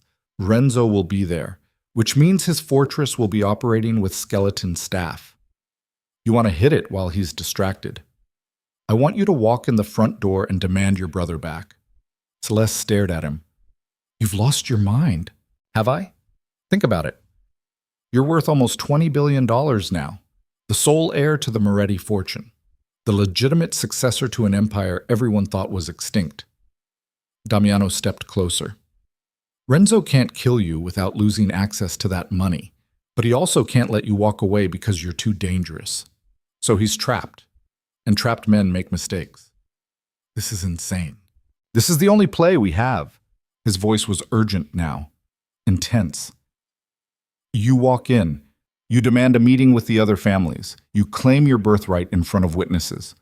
Force Renzo to either recognize you as legitimate or admit he's been holding you hostage. Either way, you get leverage. And what's to stop him from just shooting me the moment I walk through the door? Me. Damiano's smile was cold. Because I'll be right behind you with enough firepower to level that building. And every family in Chicago will know it. Renzo might be willing to risk war with the Vescari family, but he won't risk war with everyone. Celeste wanted to argue, wanted to find the flaw in the plan, but she couldn't. Because as insane as it sounded, it might actually work. There's one problem, she said slowly. I don't know how to be what you're describing. I'm not some Mafia princess. I'm a maid who got lucky. No. Damiano's voice was sharp. You're a Moretti. Start acting like one. The words hit harder than they should have. Because he was right. She'd spent 3 weeks learning to think like them, talk like them, manipulate like them. Now she just had to become them. If I do this, Celeste said carefully, I need a guarantee. When Nico is safe, we're gone. No strings, no debts, no favors owed. Agreed. And the accounts? You keep them, all of them. I don't want your grandmother's money. Damiano's expression was unreadable. I just want Renzo's empire to burn, and you're the match. Celeste extended her hand. Then we have a deal. Damiano took it. His grip was firm, final. Tomorrow night, he said. 8 p.m. Summit starts at 9. That gives us 1 hour to extract Nico before all hell breaks loose. 1 hour to change everything. Or die trying. He turned and walked away. disappearing into the shadows between shipping containers. Celeste stood alone at the end of the pier, staring out at the black water of Lake Michigan. Somewhere out there, her brother was being held prisoner. Somewhere, Renzo Valieri was planning her death. Somewhere, her grandmother's ghost was watching to see if her granddaughter had the strength to reclaim what had been stolen. And for the first time since this nightmare started, Celeste felt something other than fear. She felt ready. Tomorrow night, she would walk into hell. She would face the man who destroyed her family. She would demand recognition from people who saw her as nothing, and she would either emerge as the head of the Moretti Empire, or she would die trying to save the only family she had left. Either way, she was done being invisible. The wind picked up off the lake, carrying the smell of rain and rust and possibility. Celeste turned and walked back toward the city, her grandmother's songs playing in her head like a battle hymn. Time to stop cleaning other people's kingdoms, she thought. Time to take back my own. 23 hours. That's all the time Celeste had to transform from a terrified maid into someone who could walk into a room full of killers and demand respect. Damiano didn't waste a second of it. He picked her up at dawn from the cheap motel where she'd spent the night. No pleasantries. No apologies for everything that had happened. Just a curt nod and a black SUV that smelled like gun oil and leather. "We start now," he said as the vehicle pulled away from the curb. "Start what?" "Making you into someone they'll believe." The day blurred into a nightmare of preparation. Damiano's people descended on her like a surgical team, stylists who transformed her appearance, tailors who fitted her for a suit that cost more than she used to make in 6 months, voice coaches who taught her to drop the South Side accent she'd carried her whole life. "Your grandmother spoke like royalty," one of them said, a severe woman named Patricia who'd probably never smiled in her life. "You need to sound the same. Not angry, not desperate, just certain." "I'm not certain about anything." "Then lie better." Patricia's eyes were cold. "These men will eat you alive if they sense weakness. You need to walk in there like you already own the room, like their approval is optional." Between sessions, Damiano drilled her on names and faces. Who controlled what territory? Who owed favors? Who'd killed whose father? The web of alliances and grudges that held Chicago's underworld together. "Vincent Calabrese," he said, showing her another photograph. "Southside Docks. 3 daughters. We covered him before. What's his position on the Valieri Empire?" "Loyal, but only because Renzo has leverage over his gambling debts." "Good. And if you wanted to flip him?" Celeste thought fast. "Offer to clear the debts and throw in protection for his daughters. Make it about family instead of money." Damiano nodded. "Better. You're learning." But learning wasn't enough. Around midday, he took her to a private shooting range in the basement of a building that officially didn't exist. "I thought we weren't going in armed," Celeste said. "We're not. But you need to look comfortable around weapons. These men can smell inexperience." He handed her a Glock. "Besides, plans change, and I'd rather you know how to use this if things go sideways." The gun was heavier than she expected, cold metal pressing against her palm. Damiano positioned himself behind her, adjusting her stance. "Feet shoulder width, both hands on the grip. Don't anticipate the recoil." She fired. The shot went wide, punching a hole in the concrete wall 3 feet from the target. "Again!" She fired until her hands shook, until her ears rang despite the protection, until she could put 3 shots center mass without thinking about it. "Good enough," Damiano finally said. "You won't win any competitions, but you won't shoot yourself in the foot either." By evening, Celeste barely recognized herself in the mirror. The woman staring back wore a tailored black suit with subtle pinstripes, hair pulled into a severe bun, minimal makeup that somehow made her look older. Dangerous. The scared girl who'd cleaned penthouse windows was gone. In her place was someone who looked like she could order a man's death and sleep soundly afterward. The illusion was perfect. She just hoped it would hold long enough to matter. At 7 p.m., Damiano gathered his core team in the command center. Marco was there, still pale from his injuries but refusing to sit down. 4 other men Celeste had seen around the estate but never spoken to, all of them armed, all of them looking at her like she was either their salvation or their death sentence. "The facility where they're holding Nico is here." Damiano pointed to a map spread across the table. former industrial complex. 3 buildings, 2 entrances. Renzo keeps a rotation of 20 guards minimum, but tonight, with the summit happening, that number drops to 12. Maybe 10 if we're lucky. Still not great odds, Marco said. No, but workable. Damiano's finger traced a route. The summit starts at 9, which means Renzo and his top lieutenants leave at 8:30. That's our window. We go in at 8:45, extract Nico, and get out before anyone realizes what's happening. And if they do realize, one of the other men asked, then we fight our way out.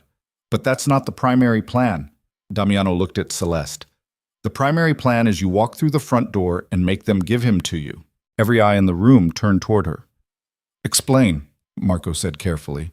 Renzo's holding Nico as insurance, leverage to make Celeste cooperate. But what he doesn't know is that Celeste now has leverage of her own. Damiano pulled out documents, financial statements, account verifications. $20 billion in Moretti assets, all controlled by her. If Renzo kills her, that money disappears forever. If he releases Nico, she's promised to give him access codes to one of the smaller accounts. You're going to pay him? Marco sounded disgusted. I'm going to lie to him, Celeste said quietly. Give him codes to an account that's already been emptied. By the time he realizes it's worthless, Nico and I will be gone. And you think he'll just hand over the brother, just like that? No, but I think he'll negotiate, and negotiation buys us time. She looked at Damiano. Enough time for you to get into position? More than enough. He turned back to the map. Marco takes position on the east roof, sniper support. Alessandro and Terrence cover the exits. If anyone tries to leave with Nico, you stop them, permanently. Matteo and I go in with Celeste. We stay back unless things get violent. Then we get very violent very fast. What about the summit? Alessandro asked. If shooting starts, those families are going to hear about it. They'll know we moved against Renzo during a neutral gathering. Let them know. Damiano's smile was cold. By the time they hear, it'll be over. And Renzo will be the one who looks weak for letting a 24-year-old woman walk into his compound and take what belongs to her. The logic was brutal, but it tracked. In this world, perception mattered as much as reality. If Celeste could pull this off, if she could walk in and walk out with Nico, she wouldn't just save her brother. She'd announced to every family in Chicago that the Moretti bloodline was back. And it wasn't asking permission. Questions? Damiano asked. Silence. Then gear up. We leave in 40 minutes. He told. The drive to the facility felt like it took both seconds and hours. Celeste sat in the back of the SUV, hands folded in her lap to hide the shaking. The suit felt like armor. The gun Damiano had given her pressed against her ribs in a shoulder holster she'd never worn before. You remember what to say? Damiano asked. I remember. And if he refuses? I make him understand that refusing costs him more than cooperating. And if he pulls a gun? You kill everyone in the room, and we take Nico by force. She said it flatly, emotionlessly, the way he'd taught her. Damiano studied her face in the dim light. You've changed. Had to. I know, but I want you to understand something. He leaned forward. After tonight, there's no going back. You do this. You walk in there and claim the Moretti name in front of witnesses. You're in this world permanently. No more pretending to be normal. No more anonymity. Every family in Chicago will know who you are. And some of them will want you dead. They already want me dead. Not like this. Right now you're a problem. After tonight, you'll be a threat. There's a difference. Celeste looked out the window at Chicago's industrial district sliding past. Warehouses and factories and forgotten places where people disappeared. I don't care, she said quietly. I just want Nico safe. And after? When he's safe and you have your grandmother's fortune, what then? She didn't have an answer. Hadn't let herself think that far ahead. The SUV pulled to a stop 3 blocks from the facility. Marco and the others climbed out, moving to their positions with military precision. Damiano checked his watch. 8:42. 3 minutes to get in position. Then you knock on the door. Just knock? Just knock. And when they answer, you tell them exactly who you are. The rest will follow. He handed her a small earpiece. I'll be listening. If you need me, just say the word. Celeste fitted the device, feeling the tiny weight settle in her ear. A lifeline. Or a witness to her death. She climbed out of the SUV. The night air was cold.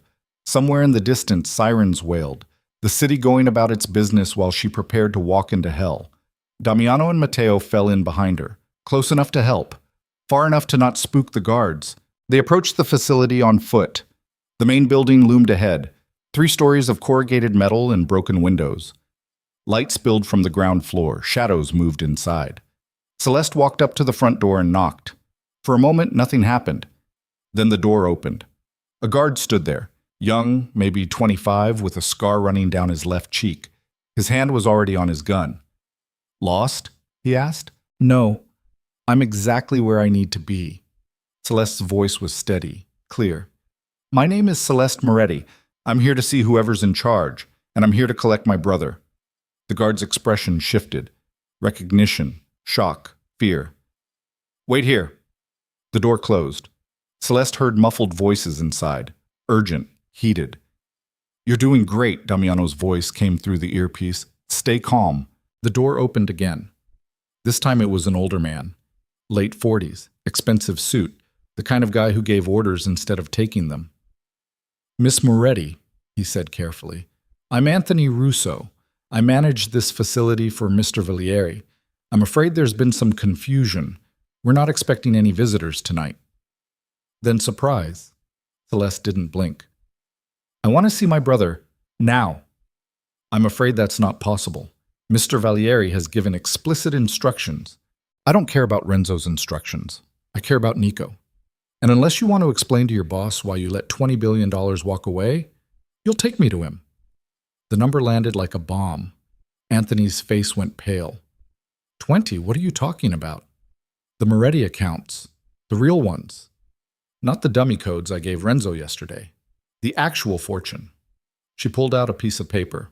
"Another account number. Call your boss. Ask him to verify this. I'll wait." Anthony stared at the paper like it might explode. Then he gestured for them to come inside. The facility was exactly as brutal as Celeste had imagined. Concrete floors, metal stairs, the smell of oil and rust and violence. Guards watched from the second-floor catwalk. At least 8 of them, all armed. Anthony made a phone call. Spoke in low, urgent tones, read off the account number Celeste had given him.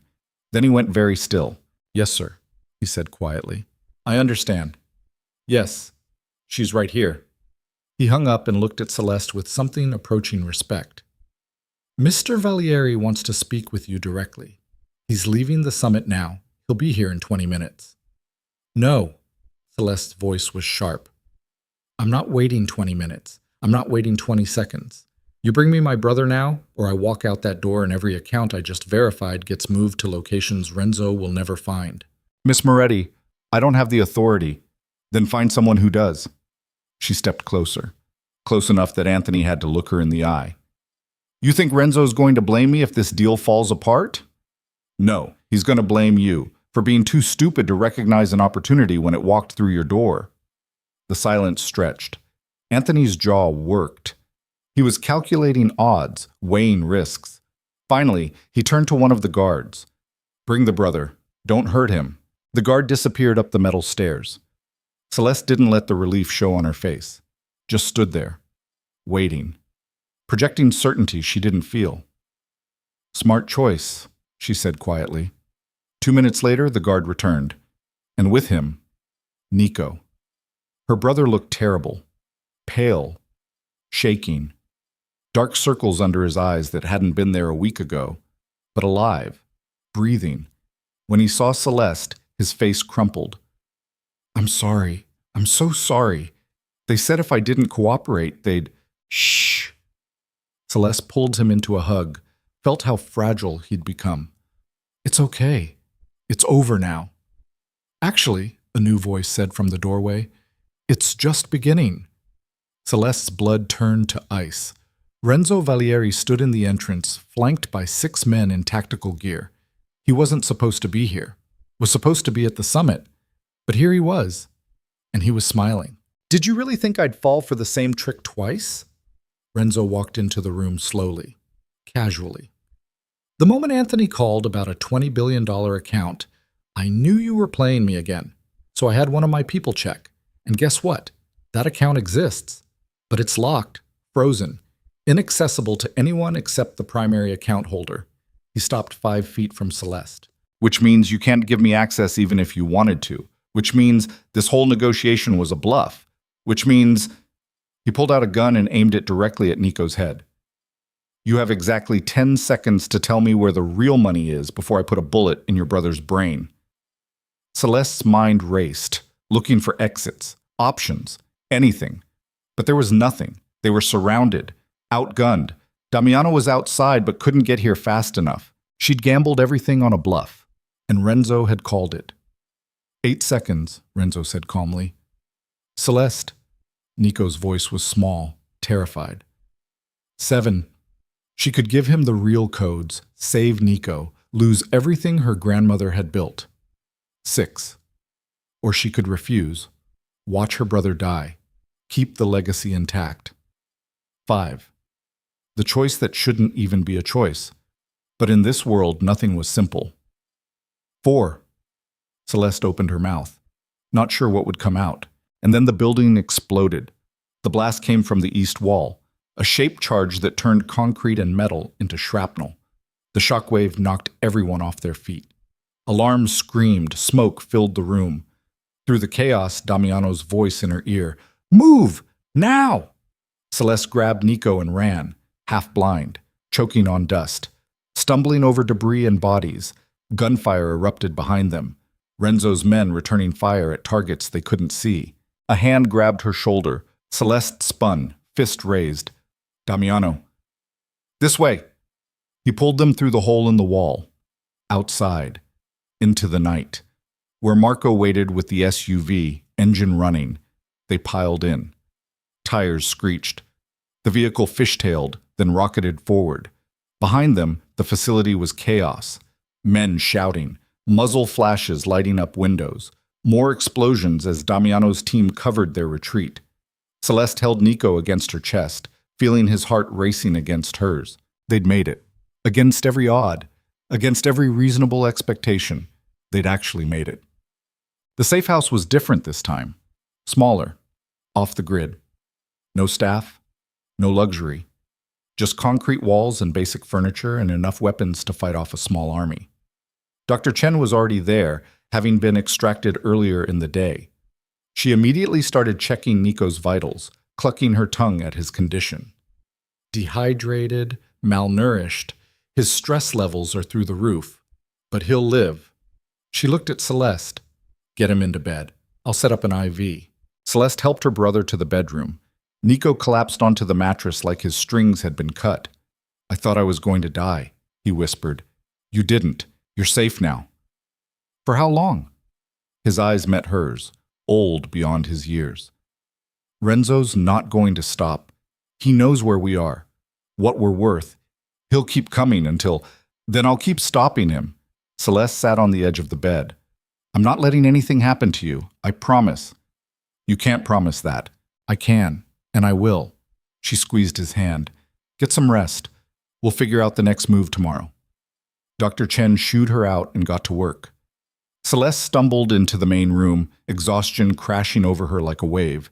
Damiano stood by the window, staring out at nothing. His suit was torn, blood on his collar. But he was alive. Thank you, Celeste said quietly. Don't thank me yet. He turned to face her. That explosion? That was our entire hand, every advantage we had. I called in markers from 6 different families. Burned relationships that took my father 20 years to build, and we barely got out alive. But we did get out. This time. But Renzo knows our playbook now, knows we're willing to go loud. Next time he'll be ready. And next time we might not be so lucky. Celeste sank into a chair. Her whole body ached. So what do we do? We finish this. Damiano's voice was hard, certain. No more half measures. No more surgical strikes. Tomorrow night is the continuation of the summit. Every family in Chicago will be there, including Renzo. You want to hit the summit? I want you to attend the summit, officially. As the head of the Moretti family, I want you to walk into that room and claim your seat at the table, in front of everyone. That's insane. Renzo will kill me the second I walk through the door. He can't, not with witnesses. The summit has rules, old rules, sacred rules. You don't spill blood during a peace gathering. Anyone who breaks that rule becomes an enemy of every family present. Damiano moved closer. That's your protection. That's your shield. Once you're recognized officially, Renzo can't touch you without starting a war he can't win. And you think the other families will recognize me? A 24-year-old woman with no experience? They'll recognize the name, the bloodline, the fortune. His eyes were intense. And they'll recognize the fact that you walked out of Renzo's compound alive after he'd sworn to kill you. In this world, that means something. Celeste wanted to argue, wanted to find the flaw, but she was too tired. I need to think, she said. You have until morning, then we move. Because if we don't, Renzo will. And next time, he won't make the mistake of taking prisoners. But sleep didn't come. Celeste lay in a small bedroom, staring at the ceiling, turning over the impossible choice. Walk into the summit, claim her heritage, become everything her grandmother had run from, or walk away. Take Nico. Disappear. Spend the rest of her life looking over her shoulder. Neither option was good, but one was survival, and one was something else. Around 4 a.m., she got up, wandered into the main room. Damiano was still there, still staring out the window like he'd never moved. Can't sleep either? Celeste asked. Sleep's overrated. She poured herself water from a bottle on the counter, drank it slowly. Tell me the truth, she said quietly. If I do this, if I walk into that summit and claim the Moretti seat, what happens to me? You become a target, permanently. Every ambitious family will try to marry you, manipulate you, or murder you, whichever seems most profitable at the time. And you? I get to watch Renzo lose everything. That's all I've wanted for 5 years. Is it worth it? All this violence and death and manipulation, just for revenge? Damiano was quiet for a long time. My mother died begging for her life, he finally said. Renzo's men tortured her for 3 days before they finally put a bullet in her head. My father found her body in a dumpster behind a restaurant. They'd thrown her away like garbage. His voice didn't waver, didn't crack, but the pain underneath was bottomless. So yes, it's worth it, because Renzo needs to know what it feels like to lose everything, to watch his empire crumble, to die knowing that a dead woman's granddaughter destroyed him. Celeste understood then. This wasn't about justice. This was about wounds that never healed, and she was the weapon he'd chosen to reopen them. I'll do it, she said quietly. I'll go to the summit. I'll claim my seat. But I have one condition. Name it. When this is over, when Renzo's empire falls, you let me go. No more deals, no more favors. Nico and I walk away and you never contact us again. Damiano turned to look at her. His expression was unreadable. Agreed. They shook on it. A deal made in darkness between two people who'd been broken by the same man.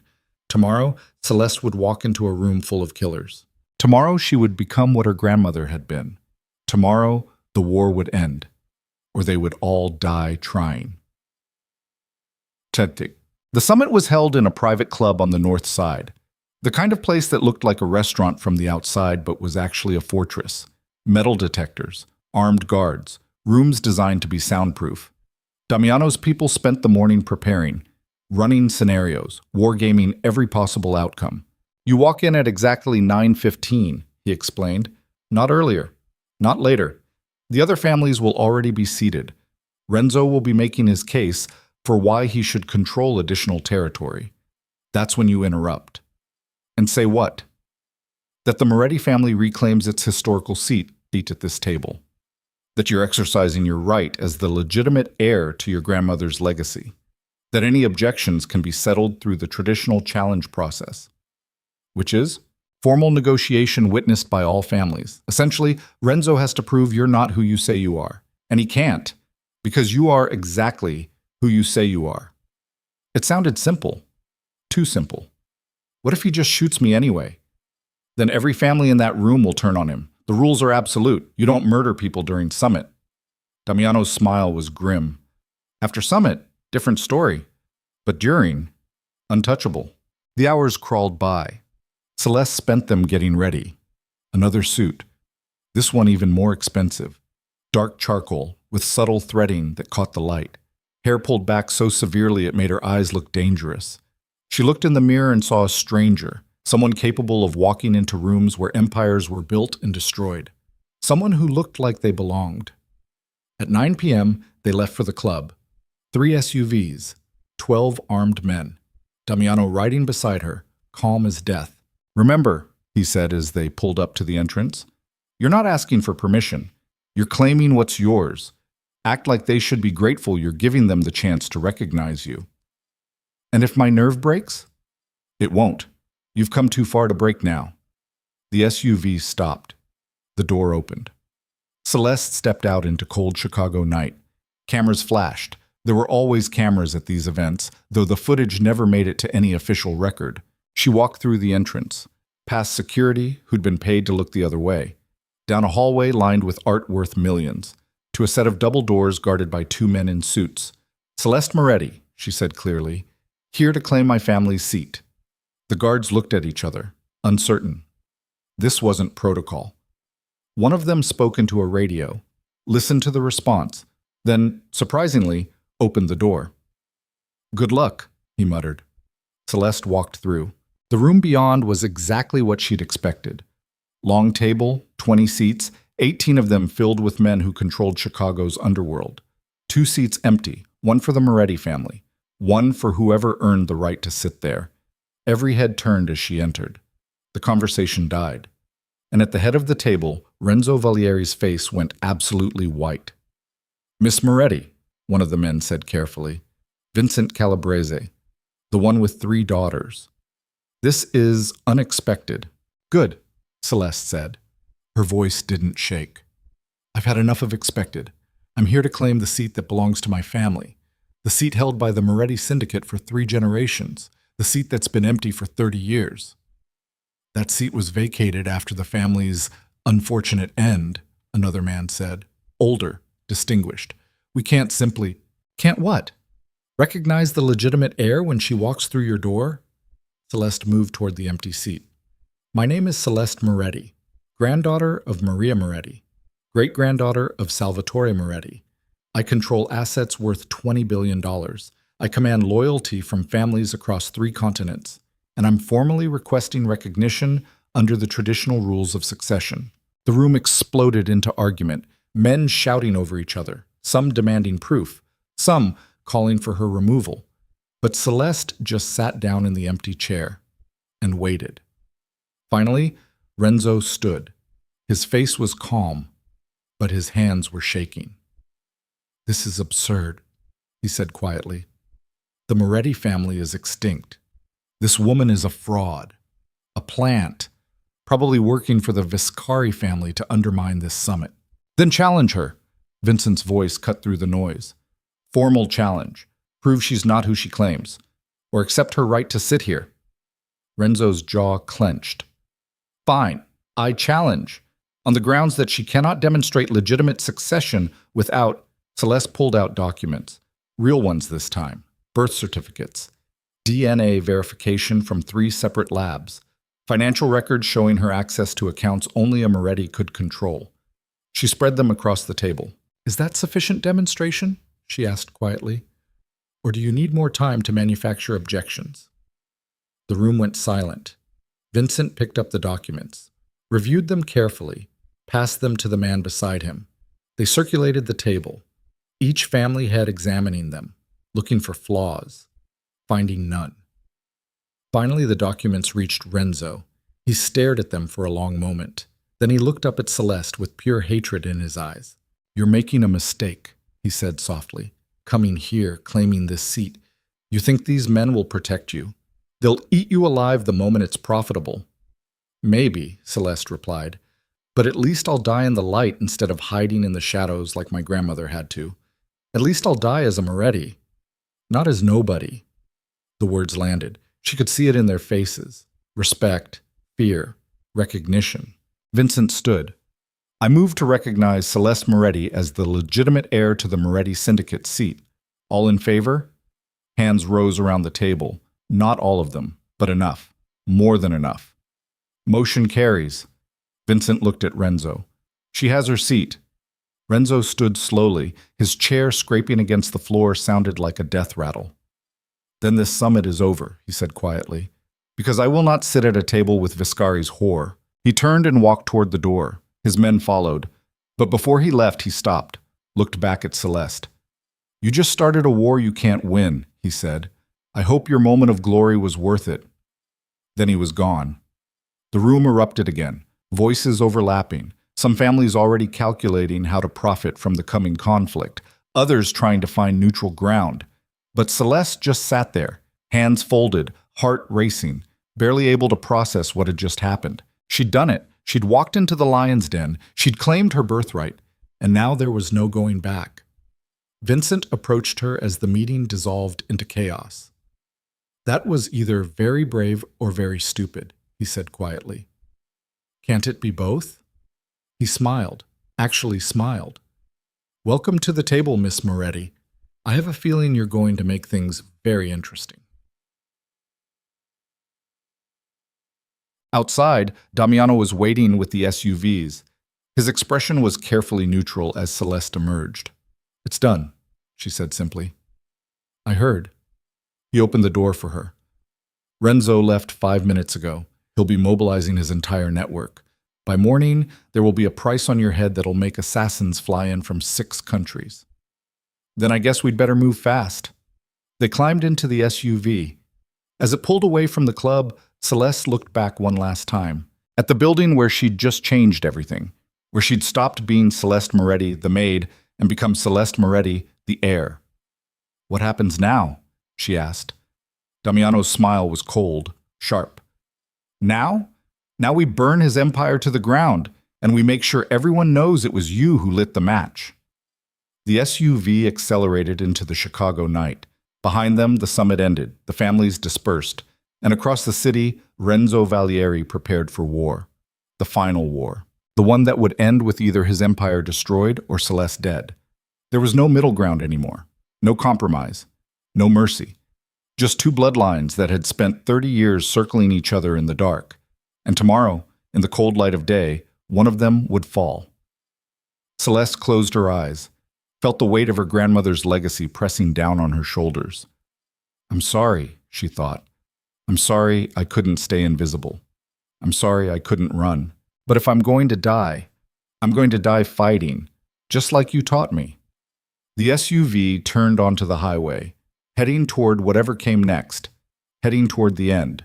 The war came faster than anyone expected. 48 hours after the summit, Renzo made his opening move.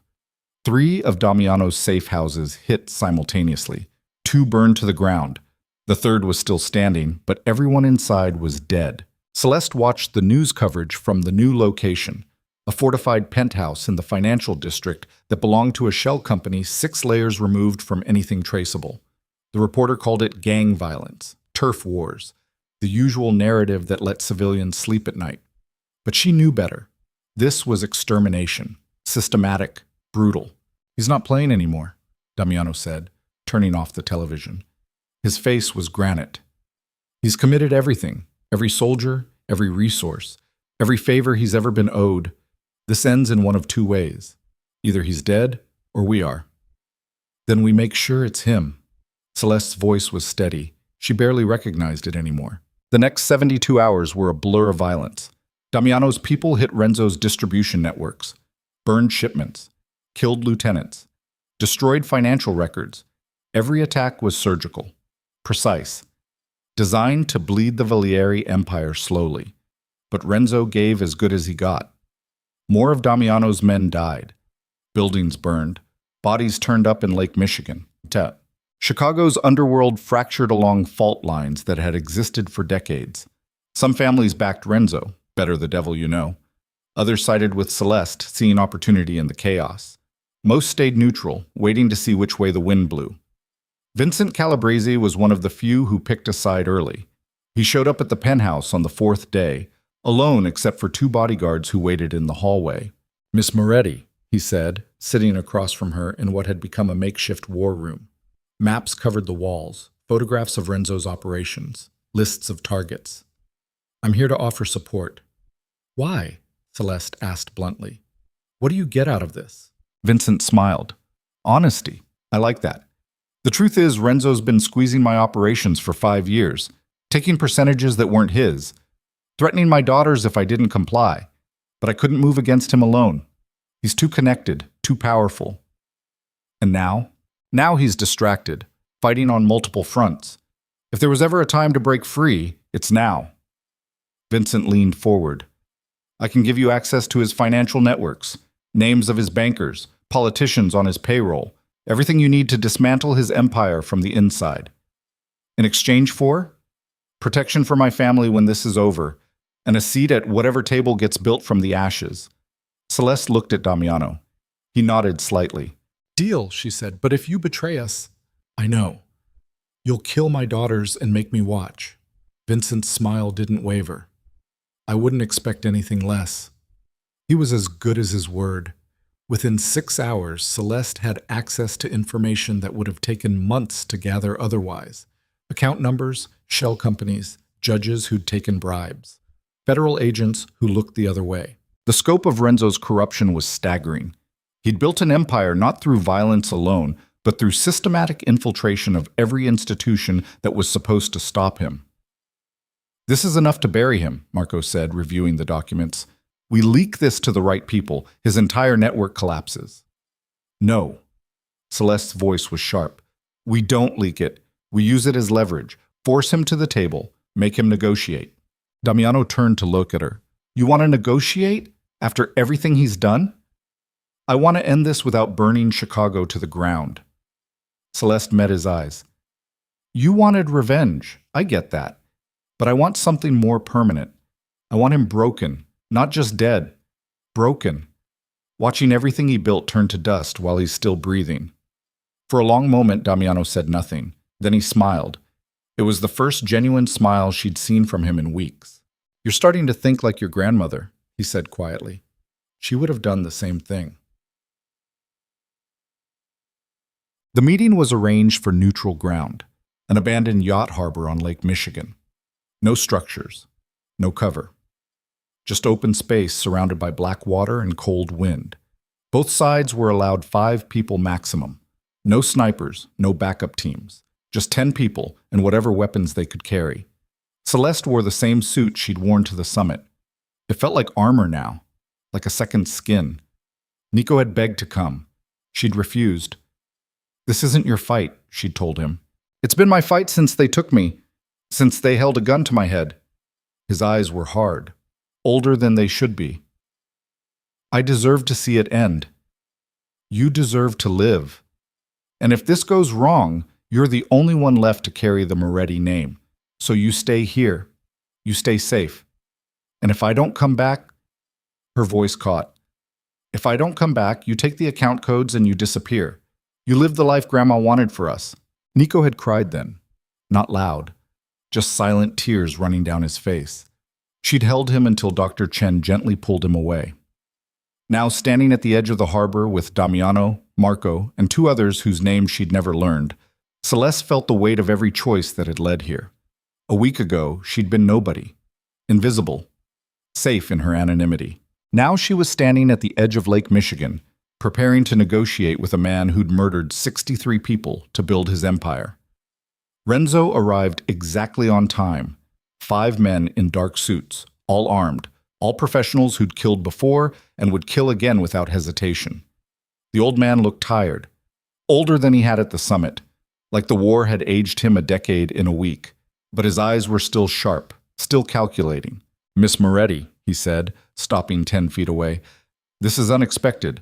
I assumed our next meeting would involve bullets, not conversation. It still might, Celeste replied. That depends on whether you're smart enough to see what I'm offering. And what's that? A way out, for both of us. She pulled out a tablet, turned it so he could see the screen. These are copies of every financial record Vincent Calabrese gave me. Every bribed official, every laundered dollar, every body you've buried. I have it all. And it's currently sitting in a digital vault that will automatically release to federal authorities, international banks, and every major news outlet in 72 hours. Renzo's expression didn't change, but she saw his jaw tighten. Unless, he said quietly, unless you agree to my terms. You surrender control of the territories your father stole from the Moretti family 30 years ago. You publicly acknowledge that the massacre was ordered by you, and you retire, completely. No more operations, no more violence. You disappear. And if I refuse, then the vault opens, and you spend whatever's left of your life fighting federal indictments while your empire gets carved up by families who've been waiting for this moment for decades. The silence stretched. Wind whipped across the water, carrying the smell of rust and fish and decay. Renzo studied her for a long moment. Then he laughed.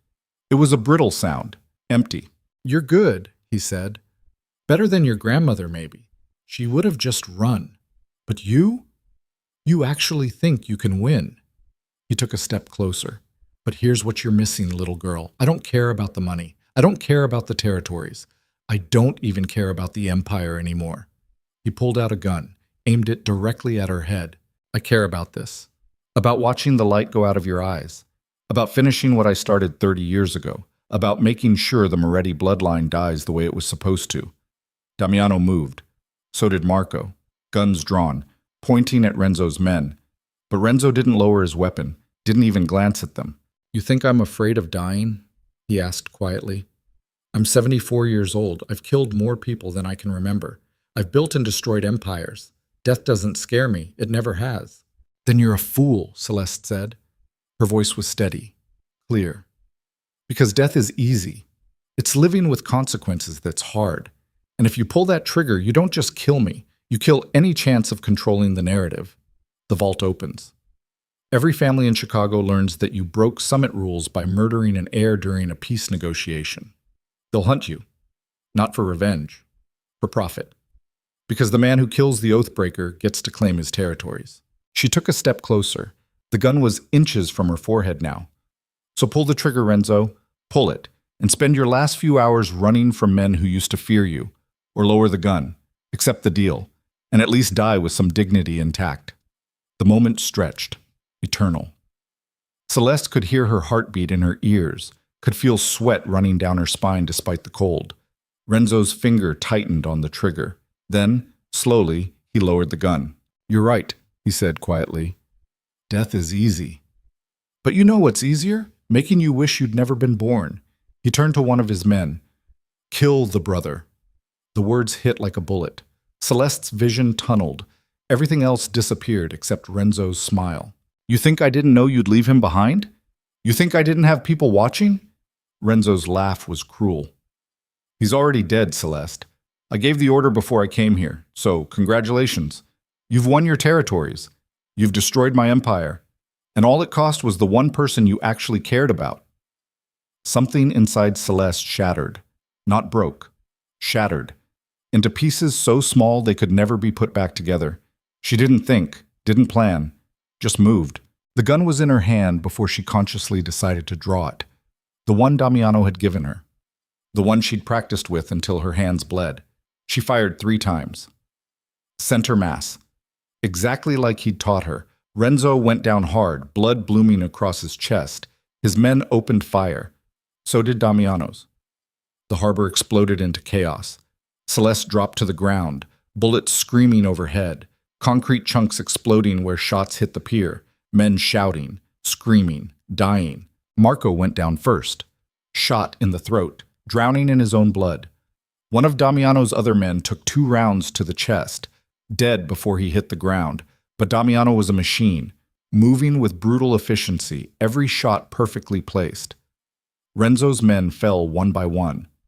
Then it was over. Silence except for the wind and the ringing in Celeste's ears. She crawled toward Renzo. He was still alive, barely, blood bubbling from his lips. "Nico," she gasped. "Where is he? What did you do?" Renzo smiled, blood on his teeth. "Go see for yourself." Then his eyes went empty, fixed on nothing, dead.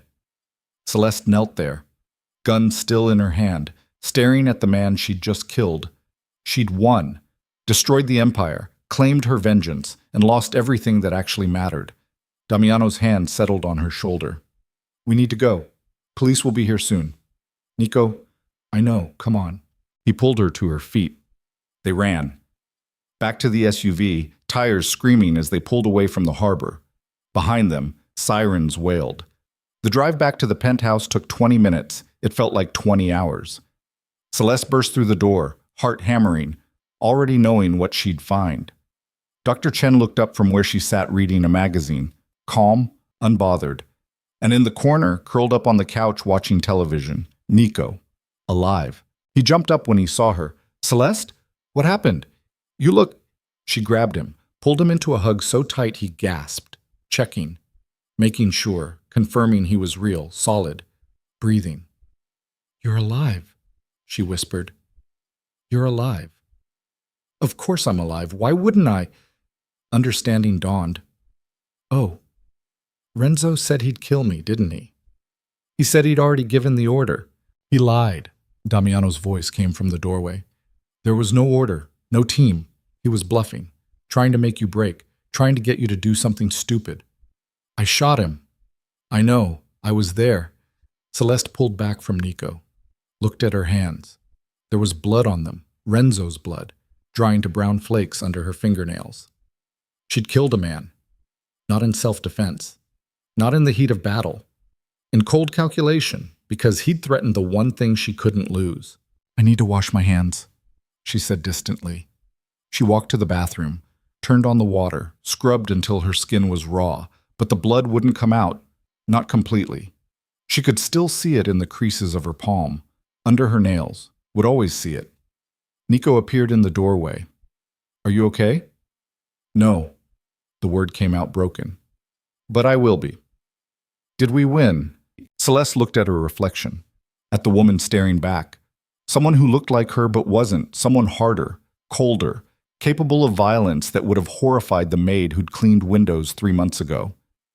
"I don't know," she admitted. "I honestly don't know." Being dead, the aftermath was messy, complicated. Exactly as brutal as Damiano had warned. Renzo's death created a power vacuum. His empire fractured overnight, lieutenants fighting over scraps, territories carved up by families who'd waited years for this opportunity. Vincent Calabrese moved fast, claimed the South Side operations, paid Celeste a percentage in exchange for her blessing, used his newfound legitimacy to broker peace deals with rivals. The other families watched, waited, calculated their own moves. And in the center of it all, Celeste found herself sitting at the table she'd claimed at the summit, the Moretti seat, empty for 30 years, now occupied by a woman who'd never wanted it. The federal investigation into Renzo's operations moved slowly. She'd released enough information to destroy his network, but held back enough to protect herself. The agents would spend years untangling the web. By the time they finished, the names they were looking for would be long gone. Damiano kept his word. He didn't ask for the Moretti accounts, didn't demand favors, just helped her establish legitimacy and then stepped back. "You're free," he said one night. They were on the penthouse balcony, Chicago spreading out below them like a circuit board. "Everything I promised. You and Nico can disappear. New identities. Money to last 10 lifetimes. A life far from all this. Is that what you want?" "What I want doesn't matter. This was always your choice." Celeste was quiet for a long time, watching the city, thinking about her grandmother, about Maria Moretti who'd spent 30 years hiding, running, surviving. "She hated this life," Celeste said quietly. "My grandmother. She told me once that the only thing worse than being poor was being powerful. That power corrupted everything it touched, made monsters out of good people. She was right. But she also taught me those songs, hid the codes, preserved the legacy even while running from it." Celeste turned to face him. "Why? Why go through all that trouble if she just wanted it to die?" Damiano was quiet. Then he said, "Because she wanted you to have the choice, run or fight, hide or reclaim. She took the first option. Maybe she hoped you'd be brave enough to take the second. Or stupid enough. Sometimes they're the same thing." Celeste looked out at Chicago again, at the empire she'd inherited, the bloodline she'd reclaimed, the power she'd never wanted but somehow couldn't let go. "I'm staying," she said quietly. Damiano raised an eyebrow. "You're sure?" "No, but I'm doing it anyway." She turned to face him. "Not because I want power, not because I love this life, but because if I run, someone worse fills this seat, someone like Renzo, and I can't let that happen. So you'll become what he was? Another kingpin squeezing blood from stones? No, I'll become what my grandmother would have been if she'd had the chance. Someone who uses this power to build instead of destroy. Someone who breaks the cycle instead of feeding it. That's ambitious. That's necessary. Celeste's voice was firm. This world, this violent, corrupt, brutal world, it exists because good people keep running from it, keep hiding, keep letting men like Renzo control everything. But what if we didn't? What if we stayed and fought and slowly changed it into something better? That'll take decades, maybe longer. Then I better get started. Damiano studied her for a long moment. Then he smiled. Really smiled, like he was seeing her clearly for the first time. Your grandmother would be proud, he said quietly. I hope so. 6 months later, Celeste stood on a balcony in Sicily. The restored Moretti villa overlooked the Mediterranean. Waves crashed against rocks below. The air smelled like salt and flowers and history. The villa had taken months to reclaim. Legal battles with the families who'd seized it after the massacre. Restoration work that cost millions. But it was worth it, because this was her grandmother's home. The place Maria had been forced to flee. The legacy she'd preserved in songs and codes and impossible hope. Nico was healthy now, color in his cheeks, laughter coming easy. The specialist Dr. Chen had recommended worked miracles. He'd even started talking about college, about a future that didn't involve hospitals and medication and fear. You're thinking too loud, Damiano said, stepping onto the balcony. He'd stayed close these months, not as her keeper, as her advisor, maybe even her friend. Just processing, Celeste replied, trying to figure out how I went from scrubbing windows to owning a villa in 6 months. Carefully, violently, with more luck than skill. She laughed. It felt good. Probably true. Below them, the celebration was in full swing. Music, laughter, important people from across Europe and America mingling. The Criminal Commission had formally recognized Celeste as head of the Moretti family, not through fear but through demonstrated capability. She'd spent 6 months rebuilding the syndicate, not as a violent empire, but as a business network. Legitimate operations mixed with gray market dealings. Money moved through proper channels, disputes resolved through negotiation instead of bullets. It was slow work, frustrating work. Some of the old families resented her methods, called her soft, weak, but others saw opportunity, a new way of operating that didn't end with everyone dead. You'll never completely clean this up, Damiano said, reading her thoughts. Some parts of this world can't be fixed, only managed. I know, but managing is better than nothing. Agreed. Music drifted up from below, the same Sicilian melody her grandmother had taught her, but played on violins instead of hummed in the dark. It didn't sound sad anymore. Didn't sound like mourning. It sounded like coming home. Nico appeared in the doorway. They're waiting for you, the toast. Celeste nodded, took a deep breath, smoothed her dress, black silk with diamonds at the collar. Her grandmother's diamonds. The only jewelry Maria had kept when she fled. She walked downstairs, through halls restored to their former glory, into a courtyard filled with people who'd traveled across the world to witness this moment. The Moretti family, reborn. Vincent Calabrese raised his glass. To Celeste Moretti, who proved that ghosts can rise from ashes, who reminded us all that bloodlines matter less than what you build with your own hands. To Celeste, the crowd echoed. She raised her own glass. Met the eyes of people who'd once dismissed her as a cleaning woman, who now treated her as an equal, or a threat, sometimes both. To family, she said quietly, the ones we're born to, and the ones we choose. She drank. The wine was expensive. Probably cost more than her old apartment's monthly rent. The celebration continued. Celeste moved through it like she'd been born to this, making conversation, building alliances, reading the room the way Damiano had taught her. But eventually, she slipped away. Back to the balcony. Back to the quiet. Damiano found her there again. They stood in comfortable silence, watching the Mediterranean shimmer under moonlight. Any regrets? He asked. Celeste thought about it. Really thought. About the violence she'd committed, the lives she'd ended, the person she'd become. Yes, she admitted, but not enough to change anything. That's the cost of power. I know. She turned to face him. Thank you. For everything. For seeing something in me when I couldn't see it myself. You would have found it eventually. I just accelerated the process. Still, thank you. Damiano nodded. Then he did something unexpected. He extended his hand.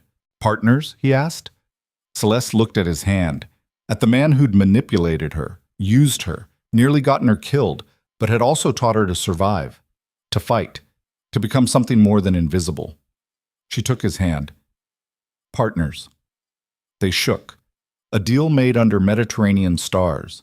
An alliance built not on trust, but on mutual respect and hard-won understanding. There's one more thing, Damiano said. He pulled out an envelope, old, yellowed with age. I found this in your grandmother's effects. She left it with my father before she disappeared. Instructions to give it to her heir if they ever claimed the Moretti legacy. Celeste took the envelope with shaking hands. Her name was written on the front in handwriting she recognized. Her grandmother's careful script. I'll leave you alone, Damiano said quietly. He disappeared back inside. Celeste opened the envelope. Inside was a single sheet of paper. A letter. My dearest Celeste, if you're reading this, it means you made the choice I couldn't. You stayed. You fought. You reclaimed what was stolen from us. I want you to know I'm not disappointed. I spent 30 years running because I thought survival was enough. But you've proven me wrong. You've shown that some legacies are worth fighting for. The songs I taught you weren't just codes. They were history, memory, everything our family built and lost and built again. I gave them to you hoping you'd preserve them. But I see now that you've done more than preserve. You've transformed them into something new. The world you're entering is dark, violent, unforgiving. It will try to break you, to make you into something you hate. Don't let it. Stay human. Stay compassionate. Use the power not to destroy but to protect, to build, to create space for people like us to exist without fear. That's the real legacy. Not the money, not the territories, not the name, but the choice to be better than the people who came before us. I love you. I'm proud of you. And wherever I am now, I'm watching, believing in you. Be brave, my darling. Be fierce, but never forget to be kind. Your grandmother, Maria Celeste, read the letter 3 times, tears streaming down her face. Not sad tears, something else. Relief, maybe, or permission. She folded the paper carefully, tucked it in her jacket pocket, right over her heart. Then she wiped her eyes, straightened her shoulders, and walked back into the celebration. Because there was work to do. Alliances to build. An empire to transform. A world to slowly, painfully change. She wasn't her grandmother, wasn't Maria who'd chosen survival over resistance. She was Celeste Moretti, the woman who'd walked into hell and walked back out carrying her brother. The woman who'd faced down killers and kingpins and her own fear. The woman who'd stopped cleaning other people's kingdoms and claimed her own. The music swelled as she rejoined the party. Nico caught her eye from across the courtyard, smiled, alive, safe, free. For him, she'd become a monster. For him, she'd killed. For him, she'd embraced a legacy she never wanted. But looking at his smile, genuine, unburdened, hopeful, she knew it was worth it. Every drop of blood, every nightmare, every piece of her soul she'd sold to keep him breathing, worth it. Damiano appeared at her side, offered his arm. Ready to face your public? Ready. They moved through the crowd together. 2 people who'd been broken by the same violence, who'd survived by learning to break others, who were now trying to build something better from the ruins. It wouldn't be easy, might not even be possible, but they'd try. Because trying was all any of them could do. And somewhere in the Mediterranean wind, carried across salt water and ancient stones, Celeste could swear she heard her grandmother's voice, humming those old Sicilian lullabies, not mourning anymore, celebrating. A ghost who'd finally found peace, not through escape, through her granddaughter's refusal to run, through the impossible choice to stand and fight and reclaim what should never have been lost. Celeste closed her eyes for just a moment. Let the music wash over her. Let the weight of her choices settle into her bones. Then she opened them again. Met the eyes of people who now saw her, really saw her, not as a maid, not as a ghost, as Celeste Moretti. Head of her family, heir to a legacy written in blood and songs and impossible courage. "Come on," Damiano said quietly. "The night's young, and we have an empire to run." "Not an empire," Celeste corrected. "A family." "Is there a difference?" "There will be, if I have anything to say about it." She walked into the crowd, chin high, shoulders back, every inch the woman her grandmother had died hoping she could become. And behind her, in the ancient halls of the Moretti villa, the ghosts of 63 murdered souls finally rested, avenged, remembered, at peace. The celebration lasted until dawn, and when the sun rose over the Mediterranean, painting the sky in gold and crimson, Celeste stood on her balcony one last time. Chicago was thousands of miles away, but its shadow still touched her, would always touch her. She'd left as nobody, a maid scrubbing other people's windows. She'd returned as somebody, a queen who'd earned her crown in blood. And whatever came next, whatever wars or alliances or impossible choices awaited, she'd face them the same way she'd faced everything else, with her brother beside her, her grandmother's songs in her heart, and the absolute certainty that she would never be invisible again. She'd burned that version of herself in the fires of Chicago. And from the ashes, the Moretti legacy had risen, not through violence alone, not through fear, but through one woman's refusal to let her family's story end in darkness, through the choice to fight, to reclaim, to transform, to become everything she was never supposed to be. Celeste Moretti took one last look at the Mediterranean sunrise. Then she turned and walked inside, toward whatever future she would build with her own hands, toward life, toward power used wisely instead of brutally, toward the impossible dream of redemption in a world that didn't believe in second chances. And in the distance, carried on salt wind and morning light, her grandmother's lullaby played one final time. No longer a code, no longer a map, just a song. A beautiful, haunting song about survival and sacrifice and the unbreakable bonds of family. The song that had started everything, and now finally had brought her home.